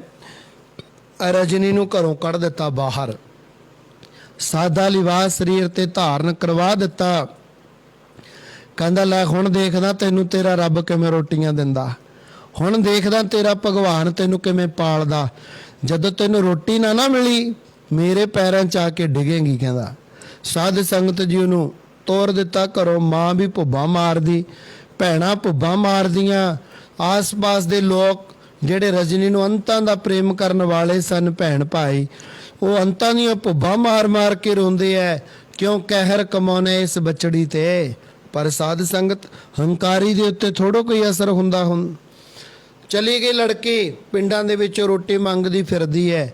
ਅੱਜ ਤੁੰਗ ਪਿੰਡ ਵਿੱਚ ਚਲੀ ਗਈ। ਜਦੋਂ ਉੱਥੇ ਜਾ ਕੇ ਆਪ ਦੇ ਪਤੀ ਦੀ ਰੇਹੜੀ, ਕਿਤੇ ਰੇਹੜੀ ਲਿਖਿਆ ਕਿਤੇ ਟੋਕਰੀ ਲਿਖਿਆ। ਰੇਹੜੀ ਠੀਕ ਹੈ, ਉਹ ਖਿੱਚ ਕੇ ਲਿਜਾਈ ਜਾ ਸਕਦੀ ਹੈ। ਜੇ ਇਤਨੇ ਭਾਰੇ ਨੂੰ ਟੋਕਰੀ ਵਿੱਚ ਪਾ ਕੇ ਸਿਰ ਤੇ ਰੱਖਣਾ, ਕਈ ਗ੍ਰੰਥਾਂ ਦੇ ਵਿੱਚ ਇਹ ਵੀ ਲਿਖਣਾ ਕੀਤਾ ਹੈ। ਕਹਿੰਦੇ ਜਦੋਂ ਕਹਿ ਦਿੱਤਾ ਵੀ ਇੱਥੇ ਬਹਿ ਜਾ, ਮੈਂ ਤੁੰਗ ਪਿੰਡ ਦੇ ਵਿੱਚੋਂ ਰੋਟੀਆਂ ਮੰਗ ਕੇ ਲੈ ਕੇ ਆਉਣੀ ਆ, ਫਿਰ ਮੈਂ ਆ ਕੇ ਤੈਨੂੰ ਖਿਲਾਵਾਂਗੀ। ਉਹ ਕਹਿੰਦਾ ਰਜਨੀ ਤੂੰ ਛੱਡ ਦੇ ਮੈਨੂੰ, ਤੂੰ ਮੈਨੂੰ ਕਿਤੇ ਮਾਰ ਦੇ, ਡੋਬ ਦੇ, ਕੁਛ ਦੇ ਕੇ ਮਾਰ ਦੇ। ਤੂੰ ਰਾਜਿਆਂ ਦੀ ਕੁੜੀ, ਸ਼ਾਹੂਕਾਰਾਂ ਦੀ ਲੜਕੀ, ਮੇਰੇ ਨਾਲ ਲੱਗ ਕੇ ਤੂੰ ਪਿੰਡਾਂ 'ਚ ਰੋਟੀਆਂ ਮੰਗ ਮੰਗ ਕੇ ਛਕਦੀ ਐ, ਮੇਰੇ ਕਰਕੇ ਤੇਰਾ ਜੀਵਨ ਵੀ ਬਰਬਾਦ ਹੋ ਗਿਆ। ਉਹ ਕਹਿੰਦੀ ਐਦਾਂ ਨਾ ਕਹੋ, ਤੁਸੀਂ ਮੇਰੇ ਪਤੀ ਪਰਮੇਸ਼ਰ ਭਗਵਾਨ ਹੋ, ਇੱਦਾਂ ਦੇ ਬੋਲ ਨਾ ਬੋਲੋ, ਕਿਰਪਾ ਕਰਕੇ ਮਾਫ ਕਰੋ। ਤੁਸੀਂ ਬੈਠੋ ਇੱਥੇ। ਪ੍ਰਸ਼ਾਦਾ ਮੰਗਣ ਚਲੀ ਗਈ। ਕੀ ਦੇਖਦੇ ਐ? ਇਹ ਬੀਬੀ ਰਜਨੀ ਦਾ ਪਤੀ ਦੇਖਦਾ ਹੈ, ਔਰ ਛੋਟਾ ਜਿਹਾ ਟੋਬਾ ਹੈ, ਛਪੜੀ ਹੈ, ਇੱਕ ਪਾਸੇ ਦੀ ਕਾਲੇ ਕਾਂ ਵਿੱਚ ਵੜ ਵੜ ਕੇ ਨਹਾ ਰਹੇ ਹੈ, ਕਾਗੋਂ ਹੰਸ ਕਰੇ, ਦੂਜੇ ਪਾਸੇ ਦੀ ਚਿੱਟੇ ਹੋ ਕੇ ਉਡਾਰੀਆਂ ਮਾਰ ਕੇ ਜਾ ਰਹੇ ਹੈ। ਕਹਿੰਦਾ ਕਮਾਲ ਹੋ ਗਈ, ਇਹ ਕੈਸਾ ਜਾਦੂ ਦਾ ਪਾਣੀ ਹੈ ਜਿਸ ਦੇ ਵਿੱਚ ਇੱਕ ਪਾਸੇ ਦੀ ਵੜ ਕੇ ਕਾਲੇ ਕਾਂ ਦੂਜੇ ਚਿੱਟੇ ਬਣ ਨਿਕਲੀ ਜਾ ਰਹੇ ਹੈ। ਰੁੜਦਾ ਰੁੜਦਾ ਕੋਲ ਚਲਿਆ ਗਿਆ। ਕਹਿੰਦਾ ਕੀ ਪਤਾ ਮੈਂ ਠੀਕ ਹੀ ਹੋ ਜਾ, ਜੇ ਠੀਕ ਨਾ ਹੋਇਆ ਮੈਂ ਡੁੱਬ ਕੇ ਮਰ ਜਾਣਾ, ਮੈਂ ਬਚਣਾ ਹੀ ਨਹੀਂ ਹੈ, ਆਪਣੇ ਆਪ ਦਾ ਘਾਤ ਕਰ ਦਿਆਂਗਾ, ਖਤਮ ਕਰ ਦਿਆਂਗਾ ਆਪਣੇ ਆਪ ਨੂੰ। ਇਹ ਸੰਕਲਪ ਲੈ ਕਰਕੇ ਸਾਧ ਸੰਗਤ ਵਿੱਚ ਵੜ ਗਿਆ। ਜਦੋਂ ਪਰ ਟਾਹਣੀ ਪਕੜ ਕੇ ਉਸ ਬੇਰੀ ਦੀ ਟਾਹਣੀ ਪਕੜ ਕੇ ਵਿੱਚ ਨੂੰ ਗਿਆ, ਸਾਧ ਸੰਗਤ ਆਪਣੇ ਪੈਰਾਂ ਤੇ ਖੜਾ ਹੋ ਗਿਆ, ਬਿਲਕੁਲ ਠੀਕ, ਕੰਚਨ ਵਰਗੀ ਦੇਗੀ, ਚਾਹ ਨਹੀਂ ਚੱਕਿਆ ਜਾਂਦਾ, ਇੰਨਾ ਸੁੰਦਰ ਸੋਹਣਾ ਬਣ ਗਿਆ। ਹੁਣ ਸਾਧ ਸੰਗਤ ਆਪਣੇ ਸਰੀਰ ਨੂੰ ਦੇਖ ਦੇਖ ਕੇ ਖੁਸ਼ ਹੋ ਰਿਹਾ ਹੈ।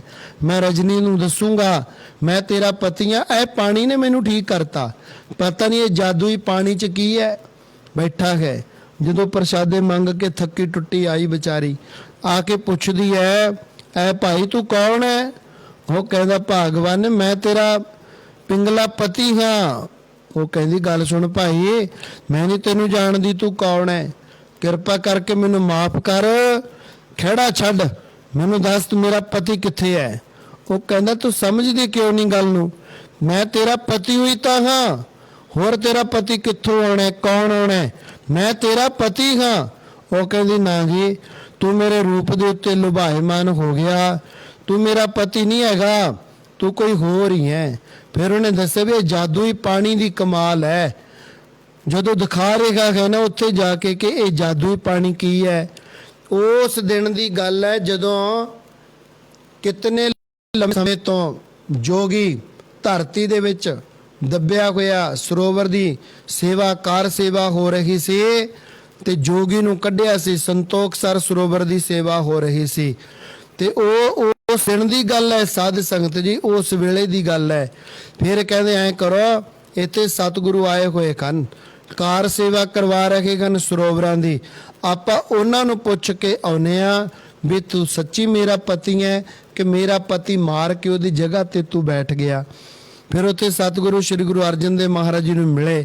ਸਤਿਗੁਰੂ ਸੱਚੇ ਪਾਤਸ਼ਾਹ ਜੀ ਨੇ ਦੱਸਣਾ ਕੀਤਾ ਕਿ ਬੇਟਾ ਇਹਦੇ ਤੇ ਕੋਈ ਸੰਸਾ ਜਾਂ ਸ਼ੰਕਾ ਨਾ ਕਰ, ਇਹੀ ਤੇਰਾ ਪਤੀ ਹੈ, ਇਹ ਪਾਣੀ ਨਹੀਂ ਹੈ, ਇਹ ਤਾਂ ਅੰਮ੍ਰਿਤ ਦਾ ਕੁੰਡ ਹੈ। ਕੋਈ ਸਮਾਂ ਸੀ ਜਦੋਂ ਪੁਰਾਣੇ ਯੁੱਗਾਂ ਦੀਆਂ ਗੱਲਾਂ ਸੀ, ਜਦੋਂ ਗ੍ਰੰਥ ਲਿਖੇ ਗਏ, ਵੇਦ ਸ਼ਾਸਤਰ ਲਿਖੇ ਗਏ, ਉਹ ਜਿਹੜੀ ਸ਼ਾਹੀ ਬਚੀ ਸੀ ਇੱਥੇ ਪਾ ਦਿੱਤੀ ਗਈ ਸੀ। ਇਹ ਤਾਂ ਉਸ ਵੇਲੇ ਤੋਂ ਹੀ ਇਹ ਤੀਰਥ ਹੈ। ਪਹਿਲੀਆਂ ਪਾਤਸ਼ਾਹੀਆਂ ਗੁਰੂ ਨਾਨਕ ਦੇਵ ਸੱਚੇ ਪਾਤਸ਼ਾਹ, ਗੁਰੂ ਅੰਗਦ ਦੇਵ ਸੱਚੇ ਪਾਤਸ਼ਾਹ, ਗੁਰੂ ਅਮਰਦਾਸ ਸੱਚੇ ਪਾਤਸ਼ਾਹ, ਗੁਰੂ ਰਾਮਦਾਸ ਸੱਚੇ ਪਾਤਸ਼ਾਹ, ਸਭ ਪਾਤਸ਼ਾਹੀਆਂ ਦੇ ਇੱਥੇ ਚਰਨ ਪਏ ਹੋਏ ਹਨ। ਇਹ ਤਾਂ ਇੱਕ ਤੀਰਥ ਬਣ ਚੁੱਕਿਆ ਹੈ। ਇਸ ਕਰਕੇ ਬੇਟੇ ਨੂੰ ਪਾਣੀ ਕਹਿ ਕੇ ਸਿਰ ਤੇ ਭਾਰ ਨਾ ਚੜਾਓ, ਇਹ ਤਾਂ ਅੰਮ੍ਰਿਤ ਦਾ ਕੁੰਡ ਹੈ। ਜਦੋਂ ਸਾਧ ਸੰਗਤ ਜੀ ਉਧਰ ਦੁਨੀ ਚੰਦ ਨੂੰ ਘਾਟਾ ਪੈ ਗਿਆ, ਵਪਾਰ ਠੱਪ ਹੋ ਗਿਆ। ਹੁਣ ਉਹਨੇ ਕਈ ਐਸੇ ਘਰ ਜਮਾਈ ਮੁੰਡੇ ਜੋ ਰੱਖੇ ਹੋਏ ਸਨ ਉਹਨੇ ਹੁਣ ਇੱਕ ਇੱਕ ਟੁੱਕੜ ਮੰਗਦਾ ਫਿਰਦਾ ਹੈ। ਤੇ ਇਹ ਬੱਚੇ ਸ੍ਰੀ ਗੁਰੂ ਰਾਮਦਾਸ ਦੇ ਲੰਗਰਾਂ ਦੇ ਵਿੱਚ ਸੇਵਾ ਕਰਦੇ ਐ। ਹੁਣ ਦੇਖਿਆ ਸੜੇ ਜੇ ਕੱਪੜੇ ਪਾਏ, ਪਾਟੇ ਪੁਰਾਣੇ, ਲਿਬੜਿਆ ਜਿਹਾ ਬੰਦਾ, ਇਹ ਦੇਖਿਆ ਲੱਗਦਾ ਕੌਣ ਹੈ? ਰਜਨੀ ਕਹਿੰਦੀ ਆਪਣੇ ਪਤੀ ਨੂੰ, ਇਹ ਦੇਖਿਆ ਲੱਗਦਾ ਕੌਣ ਹੈ? ਜਦੋਂ ਕੋਲ ਜਾ ਕੇ ਦੇਖਿਆ, ਦੁਨੀ ਚੰਦ ਸੇਠ ਰਜਨੀ ਦੇ ਪੈਰ ਪਕੜਦਾ, ਬੀਬਾ ਮੈਂ ਤੇਰਾ ਪਿਓ ਆ, ਜਿਹੜਾ ਹੰਕਾਰ ਦੇ ਨਾਲ ਤੈਨੂੰ ਘਰੋਂ ਕੱਢ ਰਿਹਾ ਸੀ ਵੀ ਮੇਰਾ ਘਰ, ਤੂੰ ਹੁੰਦੀ ਕੌਣ ਹੈ ਮੇਰੇ ਘਰ ਵਿੱਚ ਰਹਿਣ ਵਾਲੀ, ਜਿਹੜਾ ਮੈਨੂੰ ਘਰੋਂ ਕੱਢ ਰਿਹਾ ਸੀ? ਤੇਰਾ ਇਹ ਹਾਲ ਕਿਵੇਂ ਹੋ ਗਿਆ? ਉਹ ਦੱਸਦਾ, ਕਹਿੰਦੇ ਸਮੇਂ ਦਾ ਕੋਈ ਪਤਾ ਨਹੀਂ ਹੁੰਦਾ, ਉੱਚੇ ਬੋਲ ਨਾ ਬੋਲੀਏ, ਕਰਤਾਰੋਂ ਡਰੀਏ, ਭਗਵਾਨ ਦੀ ਰਜ਼ਾ 'ਚ ਰਹੀਏ, ਭਗਵਾਨ ਦੀ ਸ਼ੋਭਾ ਕਰੀਏ। ਤਾਂ ਫਿਰ ਉਹ ਵੀ ਉੱਥੇ ਸਤਿਗੁਰਾਂ ਦੇ ਦਰਬਾਰ ਵਿੱਚ ਰਹਿਣ ਲੱਗ ਗਿਆ। ਕਹਿਣ ਤੋਂ ਭਾਵ ਉੱਚਾ ਬੋਲ ਨਹੀਂ ਬੋਲਣਾ, ਹੰਕਾਰ ਨਹੀਂ ਕਰਨਾ, ਕ੍ਰੋਧ ਨਹੀਂ ਕਰਨਾ, ਲਾਲਚ ਨਹੀਂ ਕਰਨਾ, ਨਫ਼ਰਤ ਨਹੀਂ ਕਰਨੀ, ਈਰਖਾ ਨਹੀਂ ਕਰਨੀ ਸਾਧ ਸੰਗਤ, ਕਿਉਂਕਿ ਅਸੀਂ ਬੇਨਤੀ ਕਰਕੇ ਨਿਮਰਤਾ ਵਾਲੇ ਬਣਨਾ ਹੈ। ਕੀ ਕਹਿਣਾ? ਹੇ ਸ਼ਰਨਯੋਗ ਦਇਆਲਕ ਹੈ, ਹੇ ਸ਼ਰਨ ਆਇਆਂ ਤੇ ਦਇਆ ਕਰਨ ਵਾਲੇ ਮਰਸੀਫੁਲ ਗॉड ਵਾਹਿਗੁਰੂ, ਦੀਨਾਨਾਥ ਮਇਆ ਕਰੋ, ਕਿਰਪਾ ਕਰਕੇ ਮਹਾਰਾਜ ਇਸ ਦੀਨ ਗਰੀਬ ਦੇ ਉੱਤੇ ਮਿਹਰ ਕਰ ਦਿਓ, ਦਇਆ ਕਰ ਦਿਓ, ਰਹਿਮਤ ਬਰਸਾ ਦਿਓ। ਆਖਰੀ ਪੰਕਤੀ ਵਿੱਚ ਕਹਿ ਦਿੱਤਾ, ਸਰੀਰ ਸਵਸਥ ਖੀਣ ਸਮੈ, ਸਿਮਰੰਤ ਨਾਨਕ ਰਾਮ ਦਮੋਦਰ ਮਾਧਵੈ। हे ਵਾਹਿਗੁਰੂ, हे ਰਾਮ, हे ਦਮੋਦਰ, हे ਮਾਧੋ, ਸਰੀਰਕ ਅਰੋਗਤਾ ਦੇ ਸਮੇਂ ਅਤੇ ਸਰੀਰ ਦੇ ਨਾਸ਼ ਹੋਣ ਦੇ ਸਮੇਂ ਹਰ ਵੇਲੇ ਅਸੀਂ ਤੇਰਾ ਸਿਮਰਨ ਕਰਦੇ ਰਹੀਏ। ਚਾਹੇ ਸਰੀਰ ਵਿੱਚ ਹੈਗੇ ਆ, ਚਾਹੇ ਤੁਸੀਂ ਸਾਤੋਂ ਸਰੀਰ ਲੈ ਲਿਆ, ਆਤਮਾ ਅਮਰ ਤੇ ਅਜਰ ਹੈ। ਆਤਮਾ ਨੂੰ ਕੋਈ ਮਾਰ ਨਹੀਂ ਸਕਦਾ, ਖਤਮ ਨਹੀਂ ਕਰ ਸਕਦਾ। ਇਹ ਆਤਮਾ ਪ੍ਰਾਤਮਾ ਏਕੋ ਕਰੈ, ਅੰਤਰ ਕੀ ਦੁਬਿਧਾ ਅੰਤਰ ਮਰੈ। ਸੱਚੇ ਪਾਤਸ਼ਾਹ ਸਾਡੀ ਆਤਮਾ ਤੇਰੇ ਚਰਨਾਂ ਨਾਲ ਜੁੜ ਜਾਵੇ, ਅਸੀਂ ਸੰਸਾਰੀ ਝਮੇਲਿਆਂ ਤੋਂ ਉੱਚੇ ਉੱਠ ਖੜੀਏ, ਲੋਭ ਲਾਲਚ ਅਤੇ ਹੰਕਾਰ ਤੋਂ ਬਚ ਜਾਈਏ, ਤਾਂ ਕਿ ਸਾਡੇ ਸਭੇ ਦੁੱਖਾਂ ਦਾ ਨਾਸ਼ ਹੋ ਜਾਵੇ। ਸਾਧ ਸੰਗਤ ਜੀ, ਇਸ ਤਰ੍ਹਾਂ ਦੇ ਨਾਲ ਅਸੀਂ ਬੇਨਤੀਆਂ ਕਰਨੀਆਂ ਸਿੱਖਣੀਆਂ ਨੇ। ਇੱਥੋਂ ਤੱਕ ਸਹਿਸਕ੍ਰਿਤੀ ਬਾਣੀ ਦੇ 50 ਸ਼ਲੋਕ ਸੰਪੂਰਨ ਹੋ ਗਏ ਹਨ। ਕੱਲ ਨੂੰ ਫੇਰ ਇਸੇ ਤਰ੍ਹਾਂ 7 ਵਜੇ ਤੋਂ 8 ਵਜੇ ਤੱਕ ਲਾਈਵ ਸ੍ਰੀ ਗੁਰੂ ਗ੍ਰੰਥ ਸਾਹਿਬ ਮਹਾਰਾਜ ਜੀ ਦੀ ਮਹਿੰਗੀ ਬਾਣੀ ਸਹਿਸਕ੍ਰਿਤੀ ਬਾਣੀ ਦੀ ਵਿਆਖਿਆ ਕਰਾਂਗੇ। ਬਹੁਤ ਸਾਰੇ ਮਹਾਪੁਰਸ਼ਾਂ ਨੇ ਲਾਈਵ ਕਥਾ ਸਰਵਣ ਕੀਤੀ ਹੈ, ਉਹਨਾਂ ਮਹਾਪੁਰਸ਼ਾਂ ਦਾ ਤਹਿ ਦਿਲੋਂ ਧੰਨਵਾਦ। ਬਹੁਤ ਸਾਰੀਆਂ ਸੰਗਤਾਂ ਜੋ ਕਿ ਸੰਤ ਆਸ਼ਰਮ ਮਲੇਸ਼ੀਆ ਟੀਵੀ ਫੇਸਬੁੱਕ ਚੈਨਲ ਅਤੇ YouTube ਚੈਨਲ ਤੇ ਜਥੇ ਨੂੰ ਸਭ ਮਹਾਪੁਰਸ਼ਾਂ ਦਾ ਬਹੁਤ ਬਹੁਤ ਧੰਨਵਾਦ। ਜਿਨ੍ਹਾਂ ਨੇ ਸਬਸਕ੍ਰਾਈਬ ਨਹੀਂ ਕੀਤਾ ਕਰ ਲਓ, ਔਰ ਤੁਸੀਂ ਪਿਛਲੀ ਸਾਰੀ ਕਥਾ ਸੁਣ ਸਕਦੇ ਹੋ, ਹੁਣ ਦੇ ਦੀਵਾਨ ਸੁਣ ਸਕਦੇ ਹੋ, ਜੋ ਲੜੀਵਾਰ ਹਰ ਰੋਜ਼ ਦੀ ਕਥਾ ਅਪਲੋਡ ਕਰਦੇ ਹਾਂ, ਤੁਸੀਂ ਕਥਾ ਸੁਣ ਕੇ ਆਨੰਦ ਪ੍ਰਾਪਤ ਕਰ ਸਕਦੇ ਹੋ।